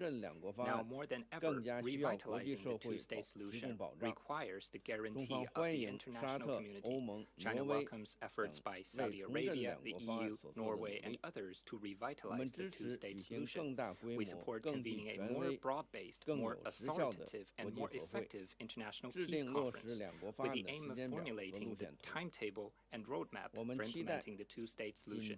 We expect progress to be made at the emergency special session of the GA regarding the request for the International Peace Conference on implementing the two-state solution. President, the E10 have already proposed a draft resolution requesting an immediate ceasefire in Gaza. This represents a fresh round of efforts by the Security Council to stop the war and restore peace. China supports the prompt vote on and adoption of the resolution by the Council. I wish to conclude by pointing out that every moment leaves its record in history. At present, any delay and obstruction of the Security Council's actions will ultimately face the judgment of history. Thank you, President. I thank the representative of China for their statements, and I give the floor to the representative of Mozambique. Mr. President, Mozambique commends the UK presidency for convening this important briefing on the situation in the Middle East. We extend our sincere appreciation to Mr. Tor Wennesland, the United Nations Special Coordinator for the Middle East peace process. We highly value his insights and proposals on the situation on the ground, and more importantly, his tireless efforts in seeking peace and stability in the region at these challenging times. Mr. President, the conflict in the Middle East has become a central focus of the international community as a whole. It has also featured high on the agenda and the work of this Council. On many occasions, we have adopted in this chamber landmark resolutions on the issue. They include the resolutions 2712, 2720, 2728, and 2735. Those resolutions have reiterated the need for an immediate and lasting ceasefire, the release of hostages, and the free flow of humanitarian assistance to the people in Gaza. We have always considered that a ceasefire is vital to pave the way towards a longer-term peace and stability in Gaza and Palestine, as well as in the region at large. It is therefore imperative that individually and collectively we pull together our efforts in order to succeed in this endeavor. We hold the view that peace, security, and stability in the Middle East is not just a regional matter. It is a matter that is at the center of this Council's functions. It is a matter placed at the core of our Charter, of its purposes and principles. In this context, it is seriously disturbing that each time we meet, we are briefed on the worsening situation and the widening circle of conflict in the region. We are updated, among other things, on the increase of Israel's settlement activities and demolitions of infrastructure in the occupied Palestinian territory. These are activities that are clearly contrary to international law and undermine our efforts for a durable peace and security in the region. We have repeatedly called for an end to the settlement's expansion. It is imperative that Israel ceases its policy of land grabbing and occupation. Illegal settlements are totally contrary to the notion and the spirit of a two-state solution. They belong to the ideology of one-state solution. But this is not a solution that this Council embraces. Actions that aim to impose a one-state solution contravene General Assembly and Security Council resolutions, as well as the International Court of Justice orders and rulings. As a matter of fact, they inflict severe and unbearable injustice on the Palestinian people, and they perpetuate the cycle of conflict and dispossession. We take this opportunity to once again affirm Mozambique's full support for and recognition of the state of Palestine. Palestine is a peace-loving state that has the right to self-determination and is fully entitled to our seat in the family of the United Nations as a sovereign and independent nation. We believe this is a sine qua condition to bringing about to fruition a two-state solution and the establishment of a lasting peace and security in the Middle East. Mozambique embraces this vision of a two-state solution. Israel and Palestine deserve to coexist in peace and security within recognized borders, in line with international law and relevant United Nations General Assembly and the Security Council resolutions and decisions.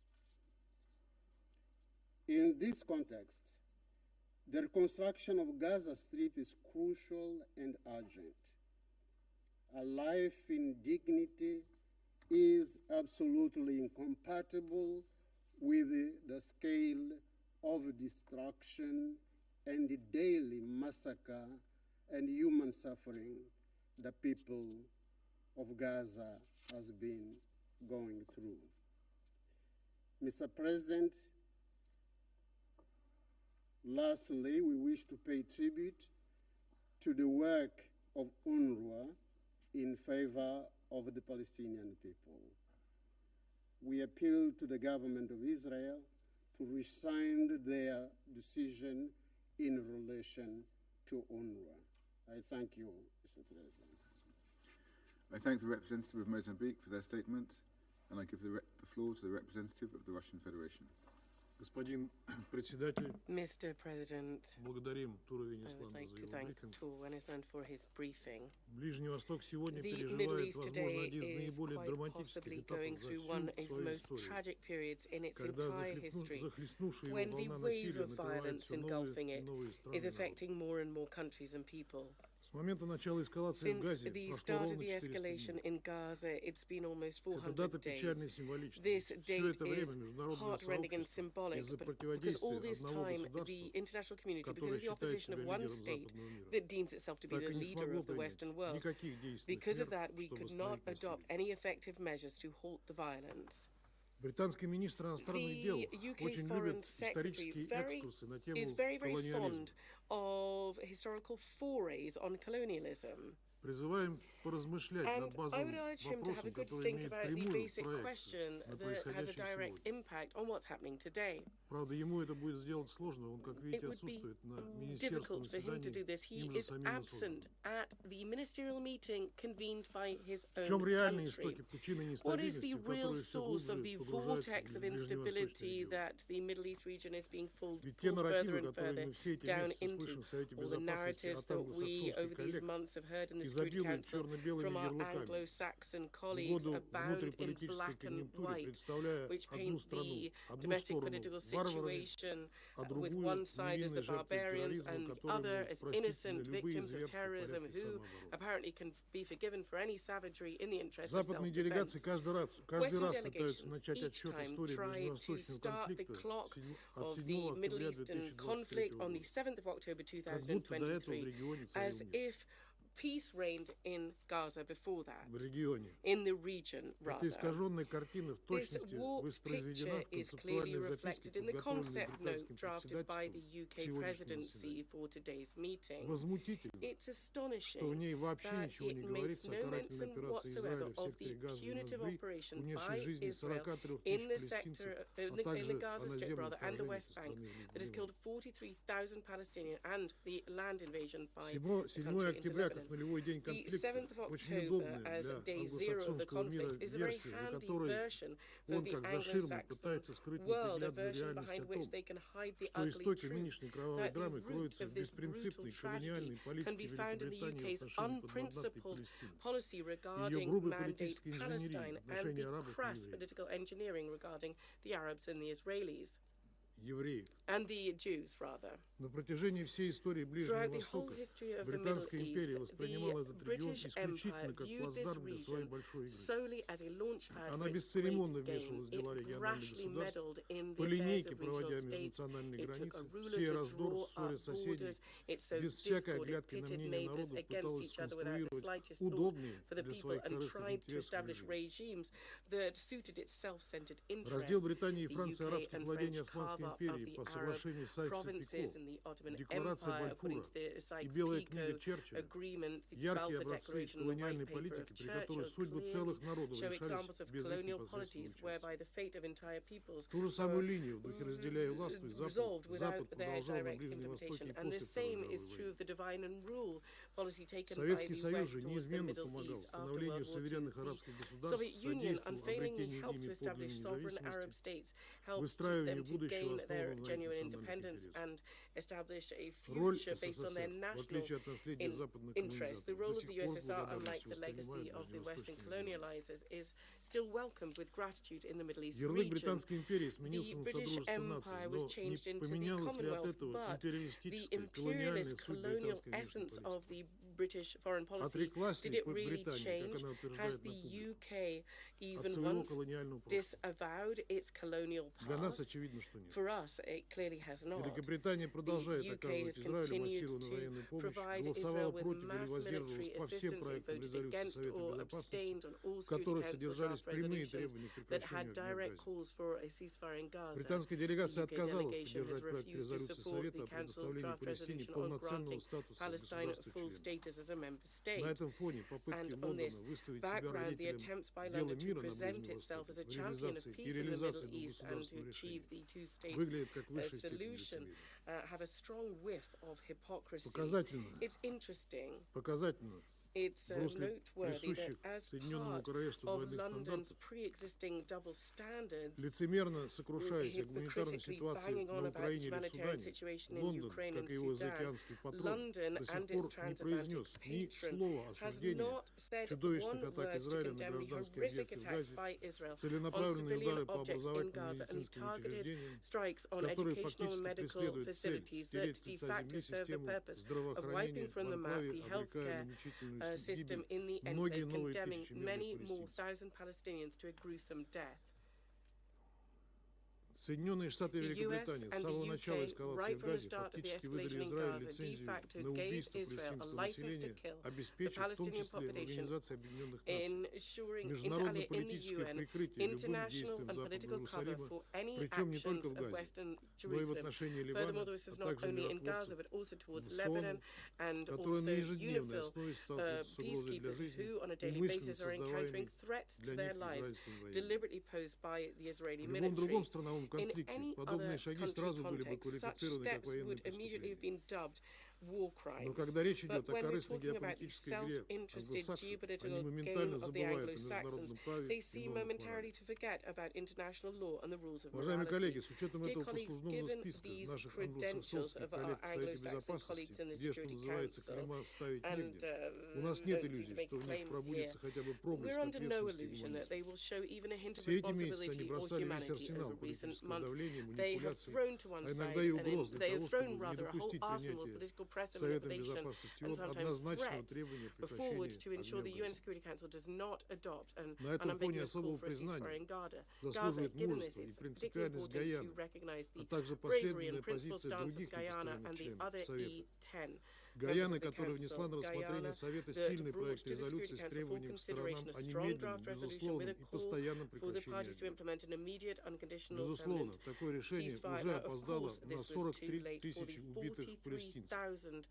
Но лучше поздно, чем никогда. Завтра в ходе голосования, надеюсь, что он состоится завтра, будет момент истины для англосаксонского тандема в Совете Безопасности. Если он снова под надуманными циничными предлогами откажет ему поддержку, то это будет означать одно. Несмотря на все свои красивые и выверенные речи и лозунги, ложную заботу о гуманитарных потребностях палестинцев, Вашингтон и Лондон открыто поддерживают и поощряют продолжение карательной операции Израиля, незаконной израильской оккупации, убийство невинных граждан, уморение их голодом и причинение страданий заложникам и незаконно удерживаемым палестинцам. История вам этого никогда не забудет. history will never forget this, just as it is never forgotten all the colonial sins of the British Empire. Mr. President, unlike the Western players who, and just like many centuries ago today, are thinking about their self-interested neo-colonial interests, we believe in the wisdom and maturity of our friends in the Middle East and their ability on their own, without external interference, to determine their path to build a peaceful, prosperous region which has huge potential and has worldwide historic civilization, religious and cultural significance. We wholeheartedly support the work of the Pan-Arab and Islamic structures playing a key role in pushing for the legitimate rights of the Palestinian people. The onset of a durable peace in the region is only possible by finding a fair solution to the Palestinian issue. Our position remains unchanged. There's a need, along with measures to overcome the active phase of the crisis, there's a need to establish conditions for direct dialogue between the Palestinians and the Israelis on a whole range of final status issues. The outcome of this process should be the achievement of the two-state solution approved by the international community, Israel and Palestine coexisting in peace and security within the 1967 borders. Thank you. I take note of the statement from the representative of the Russian Federation, and I give the floor to the permanent observer of the Observer State of Palestine.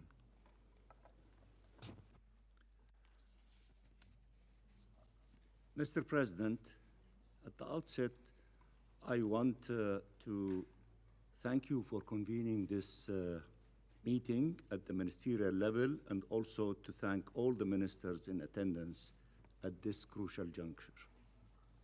Allow me also to thank Mr. Wensland for his sobering briefing, and through him to express our appreciation for all the efforts being undertaken by the United Nations, notably its personnel on the ground, especially UNRWA, the lifeline for millions of refugees, the sole means of survival in Gaza, and doing so while under constant attack and the target of a smearing campaign and unrelenting incitement by Israel, the occupying power, aimed at collapsing the agency and denying millions of essentials of life. Mr. President, 408 days with 2 million Palestinians struggling to survive, chased and haunted from one end of Gaza to the other, displaced and starved, nowhere is safe, no one man, woman, or child immune from attack, ruthlessly targeted, barely escaping death, only to face death yet again the next day. No one can claim they do not know what is happening in Gaza. No one can claim that civilians are not being killed on purpose, starved on purpose, forcibly displaced on purpose, terrorized on purpose, all part of an undeniable plan for the annexation of the land and annihilation of its people. There is nothing hidden about what Israel is doing in Gaza. It has been exposed by every reliable source there is. It is beyond doubt what plan is being implemented and for what purpose. Every announcement of improvement is contradicted by the deepening suffering of people on the ground, the deepening of the humanitarian catastrophe, the relentless violence further devastating whatever is left of life in Gaza. The only question that matters now is, are you willing to do what is necessary to stop it?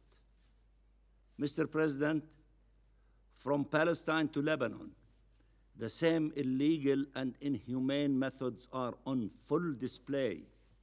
No regard for civilian life, no regard for the law, no regard for humanity. The mass killing of civilians and mass destructions continue unabated. Can anyone claim this is not a threat to the peace, threat to international peace and security? If this is not a threat to peace, what is? There is only one course of action for this Security Council: demanding an immediate and unconditional ceasefire under Chapter 7 of the Charter. Let me repeat: demanding immediate and unconditional ceasefire under Chapter 7 of the Charter, as has been called for by the Arab and Muslim Summit in Riyadh on 11 November. A ceasefire has long been the demand of the Palestinian people, of peoples around the world, of governments around the world, and of the families of hostages, because they know this is the only way for families, Palestinian and Israelis, to be reunited in life, not in death. We are on the brink of total collapse of life in Gaza. Inaction means perpetuating the agony, feeding the fire, and allowing death to prevail. It is to sit by and watch as death sentences are issued and executed every day for hundreds of civilians. Mr. President, nothing justifies harming civilians. Repeatedly, deliberately, massively.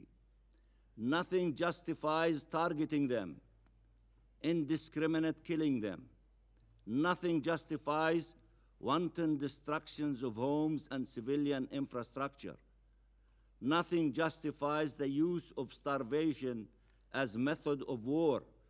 Nothing justifies depriving an entire people of medical care and aid, no less in a time of genocide. If we start accepting any explanation for these actions, any justification, any pretext, we will be upending the fundamental rules that were elaborated to safeguard humanity, making all peoples more vulnerable and more exposed. This is a crisis for Palestine of the highest order, and equally for the international community as a whole. Israel has declared a war on our international law-based order.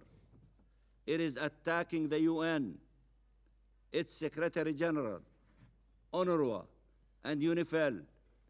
It is attacking the ICC, attacking the ICJ, and breaching its authoritative opinion and its provisional orders under the Genocide Convention.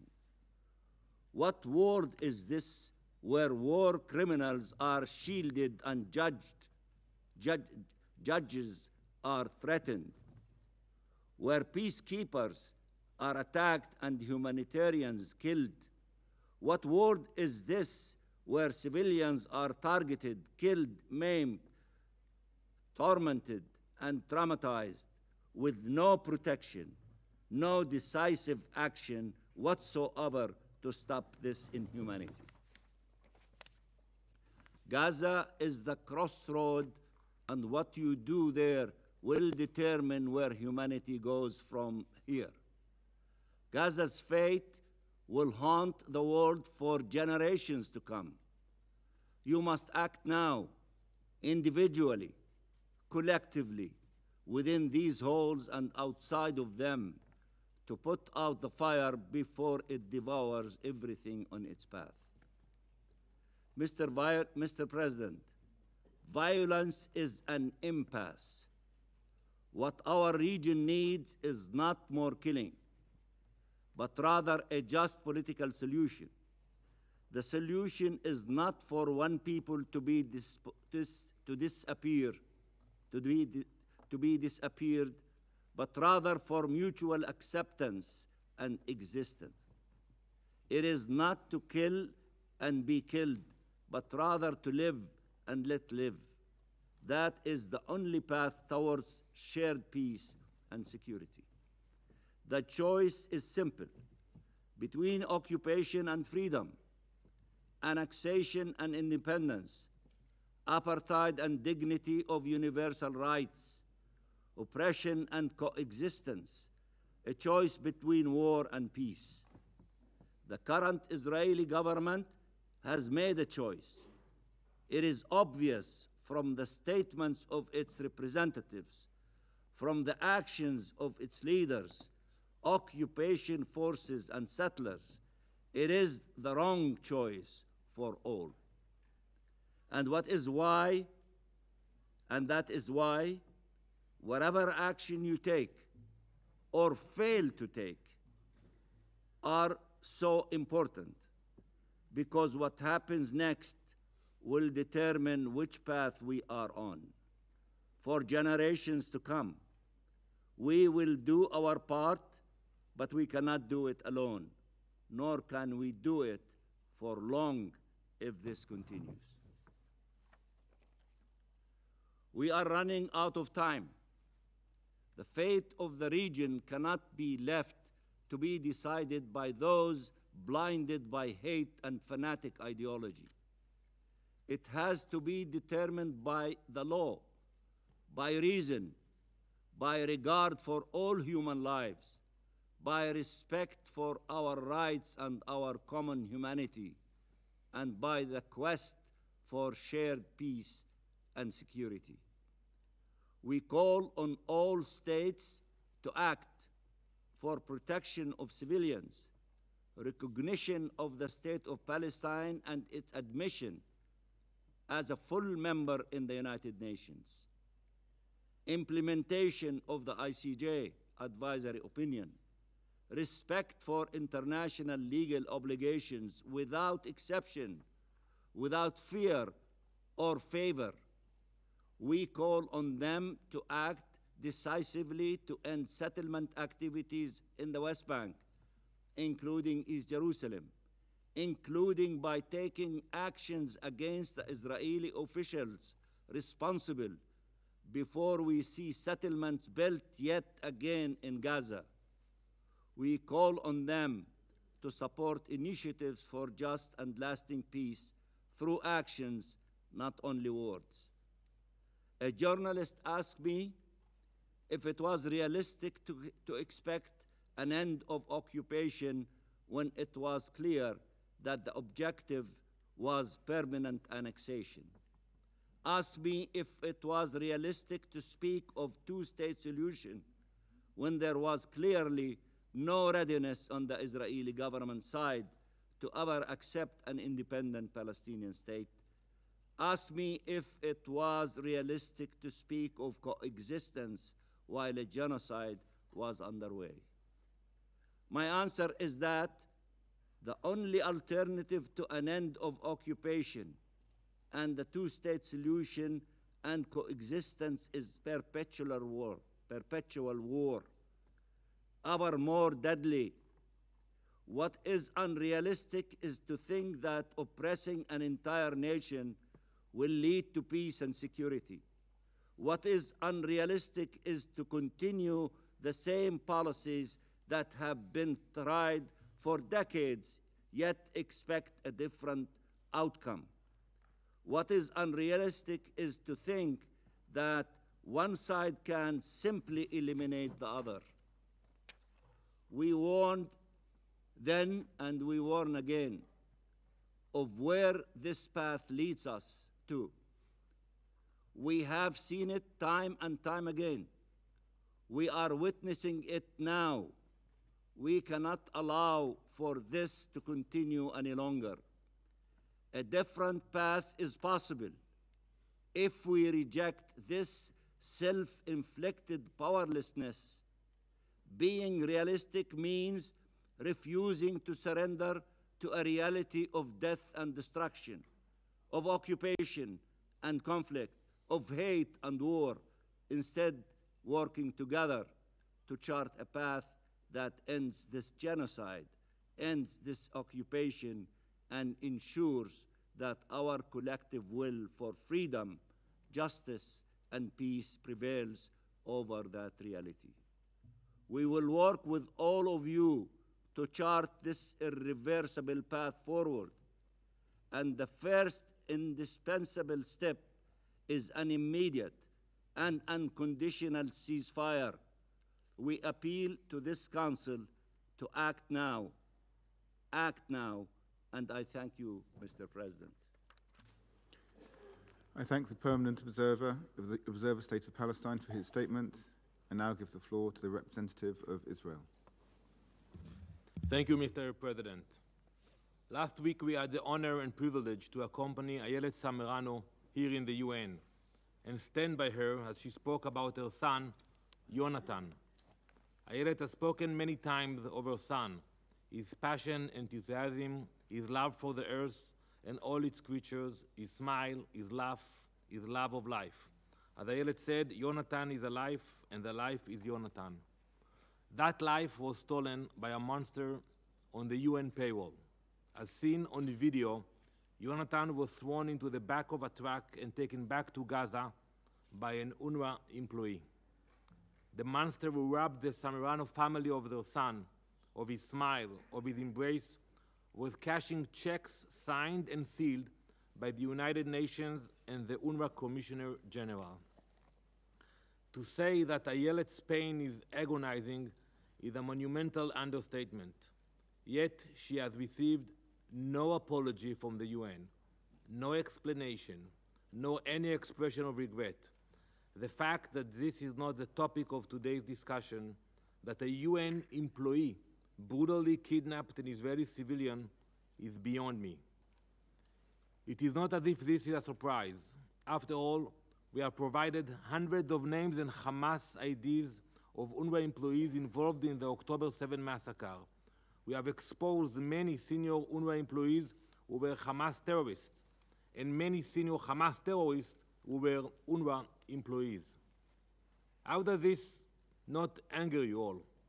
So many of you, not all of you, are UNRWA's largest donors. You give your money and resources to the United Nations and UNRWA, rightfully assuming it would be used for education and social services. Are you not outraged that it has been used to terrorize innocent?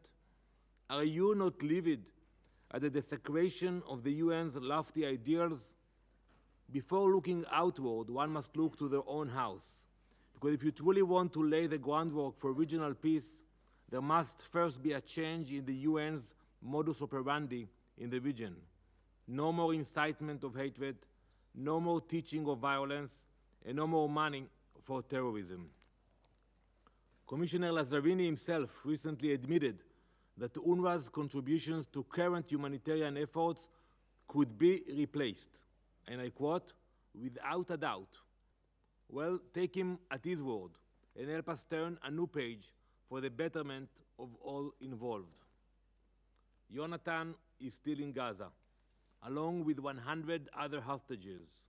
Israel will never abandon them, never stop fighting for their freedom. The Council can and must help condemn Hamas, demand their immediate and unconditional release, turn your focus onto the terrorist organization exploiting Gazan civilians as a tool for the extermination of Israel.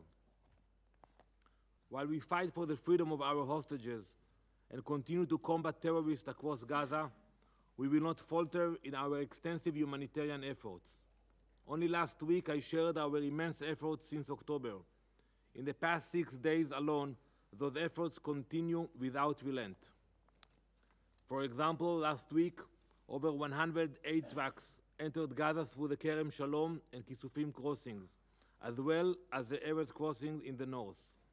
On that same day, 15 trucks of goods from the UAE delivered to the Ashdod port and entered to northern Gaza. This was their second such shipment. It included over 2,000 pallets of water, medical equipment, shelter supplies, and hygiene products.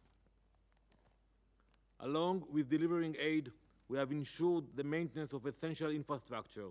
11 hospitals currently operate in Gaza and additional 14 field hospitals. Meanwhile, we have protected access to water across the Strip. In northern Gaza alone, 112 liters are available per person per day. I am also happy to report that 50 trucks were collected on the Gazan side by international agencies. However, almost 900 remain uncollected as the aid wastes away.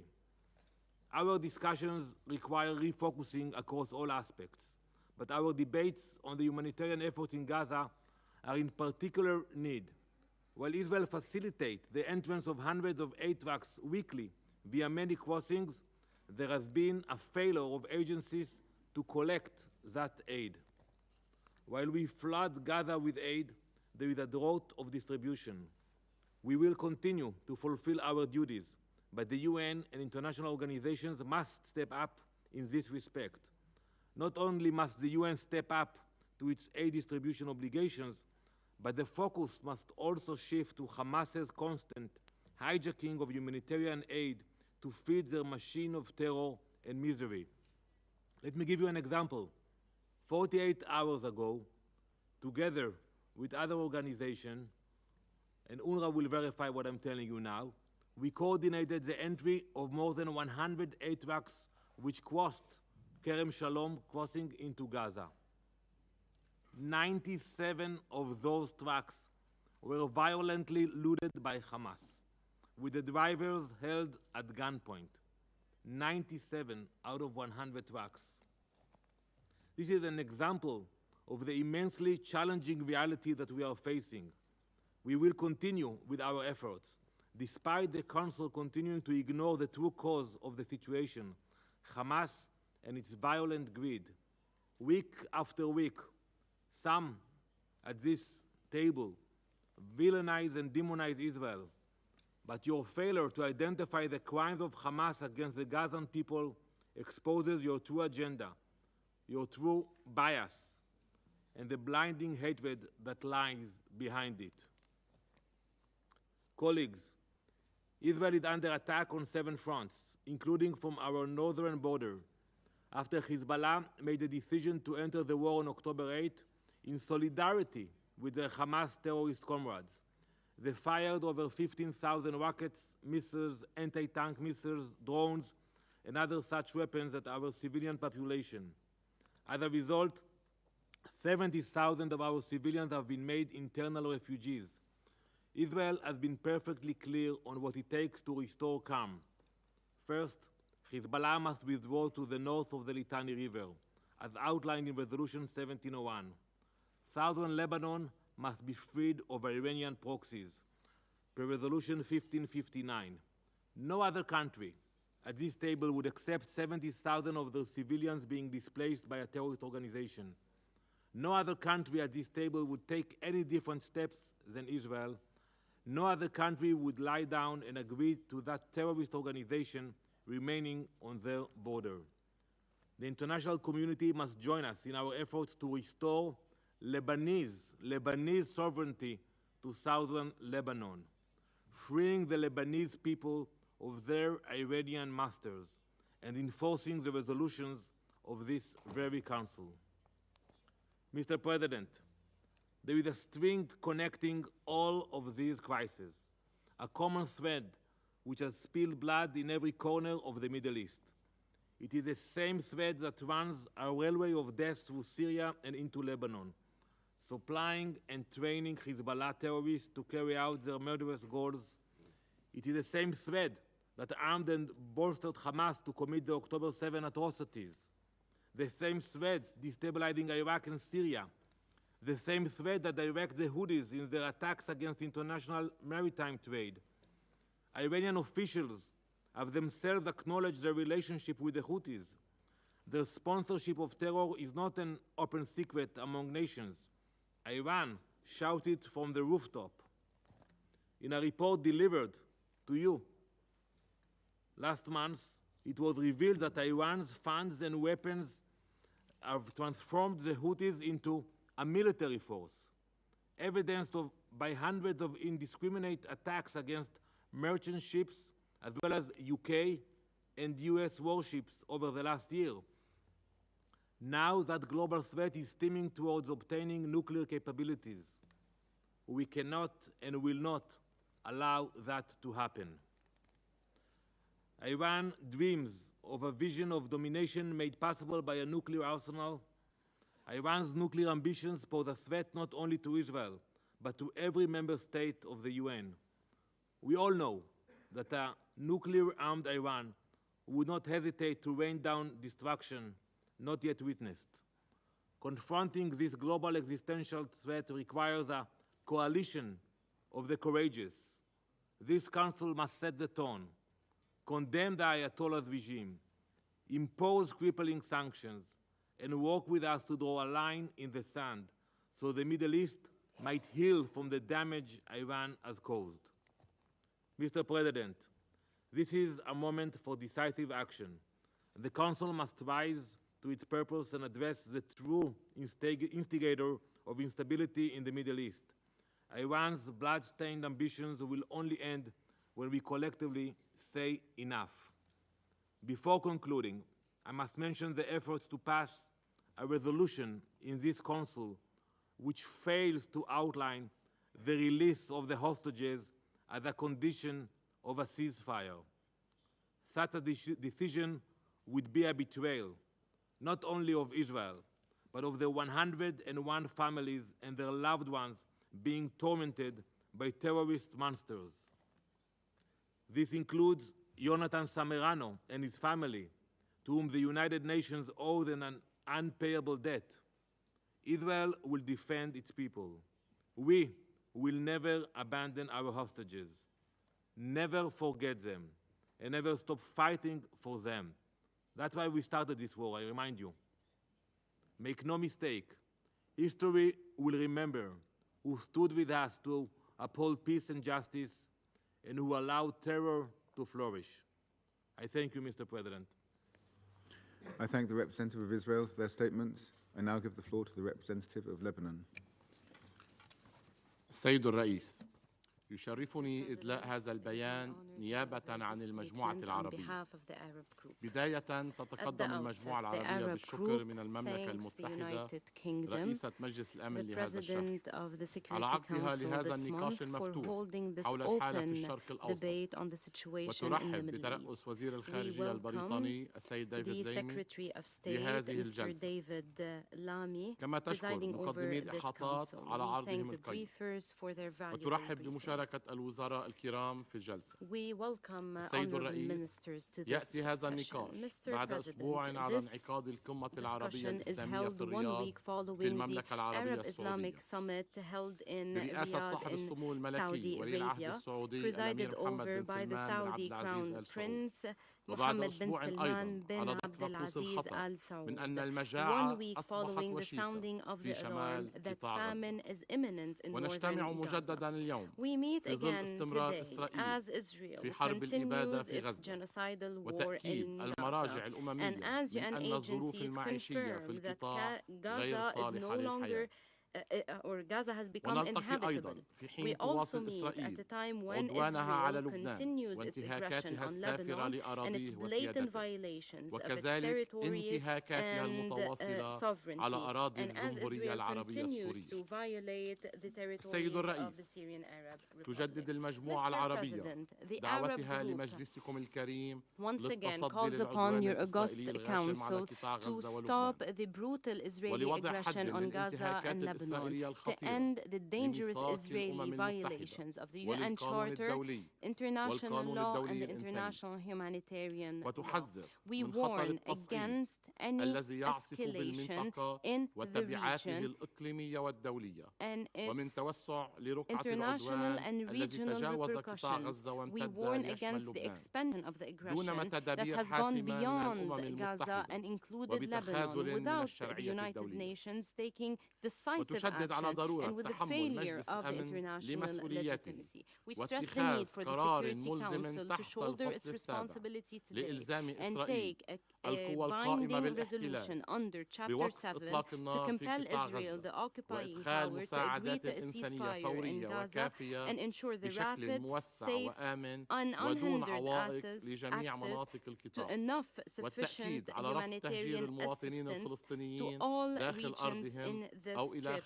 And we stress the total rejection of forced displacement of Palestinian citizens and our rejection of any attempt to divide occupied Palestinian territories, especially in Gaza, or introduce any demographic or geographic change therein.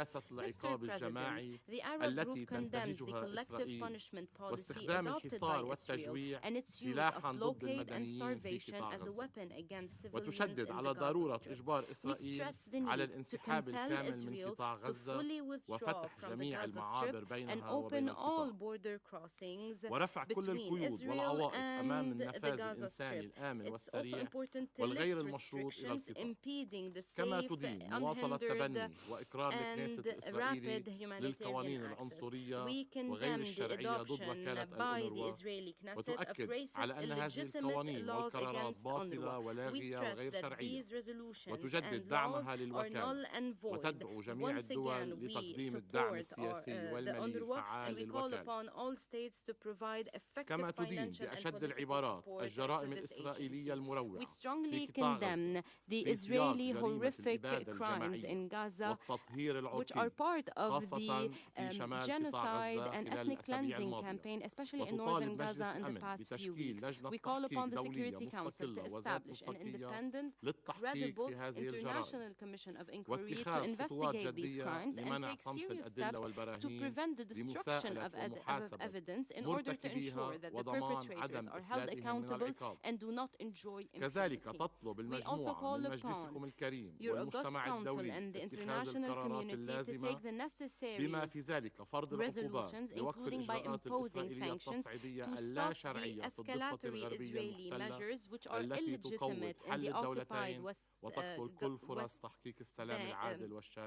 West Bank, which are impeding the two-state solution and the prospects of a just and comprehensive peace. We condemn the terrorist attacks by Israeli settlers against Palestinian citizens and their property, which are escalating in a systematic way because of the support and arming of the Israeli occupation government. We stress the need to maintain the legal and historic status quo of the holy sites in occupied Jerusalem. السيد الرئيس تدين المجموعة العربية بأشد العبارات العدوان الإسرائيلي المتمادي والمتواصل على لبنان وانتهاك سيادته وحرمة أراضيه وتدعو إلى وقف فوري لإطلاق النار والتنفيذ الكامل للقرار 1701 بكافة مندرجاته كما تدين الاستهداف المتعمد للجيش اللبناني ومراكزه ما أدى إلى سقوط عدد من الشهداء والجرحى في صفوفه وكذلك قتل المدنيين والتدمير الممنهج للمناطق السكنية والتهجير القسري للأشخاص حيث فاق عدد النازحين الداخليين 1,200,000 وكذلك استهداف قوة الأمم المتحدة المؤقتة العاملة في لبنان اليونيفيل كما تدين الهجمات المتكررة على محيط المواقع الأثرية في لبنان المدرجة على قائمة التراث العالمي لمنظمة الأمم المتحدة للتربية والعلم والثقافة اليونسكو خاصة في بعلبة خصوص مؤكدة على ضرورة حماية هذه المواقع الثقافية والتاريخية كما تدين المجموعة العدوان الإسرائيلي المتصاعد على أراضي الجمهورية العربية السورية بما في ذلك استهداف المدنيين وتدمير المباني المدنية والبنية التحتية وانتهاك سيادتها ما يشكل جرائم جسيمة للقانون الدولي ولقرارات الأمم المتحدة ذات الصلة وتشدد على ضرورة إنهاء الاحتلال الإسرائيلي للجولان العربي السوري المحتل السيد الرئيس تتطلع المجموعة العربية إلى المؤتمر الإنساني الذي ستستضيفه القاهرة في الثاني من كانون الأول 2024 في سياق جهود توفير الدعم الإنساني الكافي للقطاع وتعيد تأكيدا على دعم الجهود الكبيرة التي بذلتها كل من جمهورية مصر العربية ودولة قطر بالتعاون مع الولايات المتحدة الأمريكية to achieve an immediate and lasting ceasefire in Gaza Strip and the release of hostages and prisoners. It holds Israel the responsibility for failure of these efforts as a result of the backing away by the Israeli government from agreements that were reached by the negotiators. Mr. President, in conclusion, the Arab Group calls upon the international community to fully implement the advisory opinion issued by the ICJ on the 19th of July 2024 towards the ending of the Israeli occupation and its implications and to pay reparations for the damages as soon as possible. It calls upon the international parties to launch a plan that has specific steps and timeframes under international auspices to end the occupation and realize the independent Palestinian state that is sovereign on the 4th of June 1967 borders with occupied Jerusalem as its capital on the basis of the two-state solution according to the relevant resolutions and the Arab Peace Initiative of 2002. The Arab Group reiterates that the just and lasting comprehensive peace in the region cannot be achieved without the ending of the Israeli occupation of all Arab-occupied territories. We thank those countries that have recognized the state of Palestine and call the others to do the same. We reiterate the importance for the state of Palestine to join the UN as a full-fledged member. Mr. President, allow me now to deliver the following statements in my national capacity. Israel continues its aggression on Lebanon and its people, its violation of the UN Charter, the international law, and the international humanitarian law, as well as the relevant international resolutions, primarily Resolution 1701. Israeli forces continue to carry ground incursions on border villages with the aim of reoccupying them, destroying them, and creating a buffer scorched, unlivable zone. According to the latest report by the World Bank, more than 100,000 residential units have been damaged partially or fully. The Special Rapporteur on the right to adequate housing, Mr. Raja Jubal, concluded that what Israel is doing in Lebanon can be described as domicide, and that it does not wage a war only in Gaza and now in Lebanon, but rather a campaign of scorched earth policies that destroys all homes, mosques, schools, and signs of habitation. Israel continues the bombing of civilian establishments, emergency and healthcare centers, the vicinity of heritage sites, particularly in Tyre and Baalbek, that are listed on the UNESCO World Heritage List. More than 3,516 people are killed and 14,929 injured, including women, children, journalists, first responders, medical teams, as well as members of the Lebanese army. The number of the forcibly displaced people exceeded 1.2 million. Israel continues its attacks on the Lebanese army and the UNIFIL. And here we ask the question, does Israel think that by targeting UNIFIL and the Lebanese army, they would contribute to finding solutions and achieve stability or the return of the displaced? Mr. President, according to the World Bank estimates, the total financial and economic losses to Lebanon has amounted to $8.5 billion. No one country can bear this tremendous burden, let alone Lebanon, that has been facing for the last 5 years countless crises. Lebanon has become the only country in the world that has refugees, displaced and internally displaced.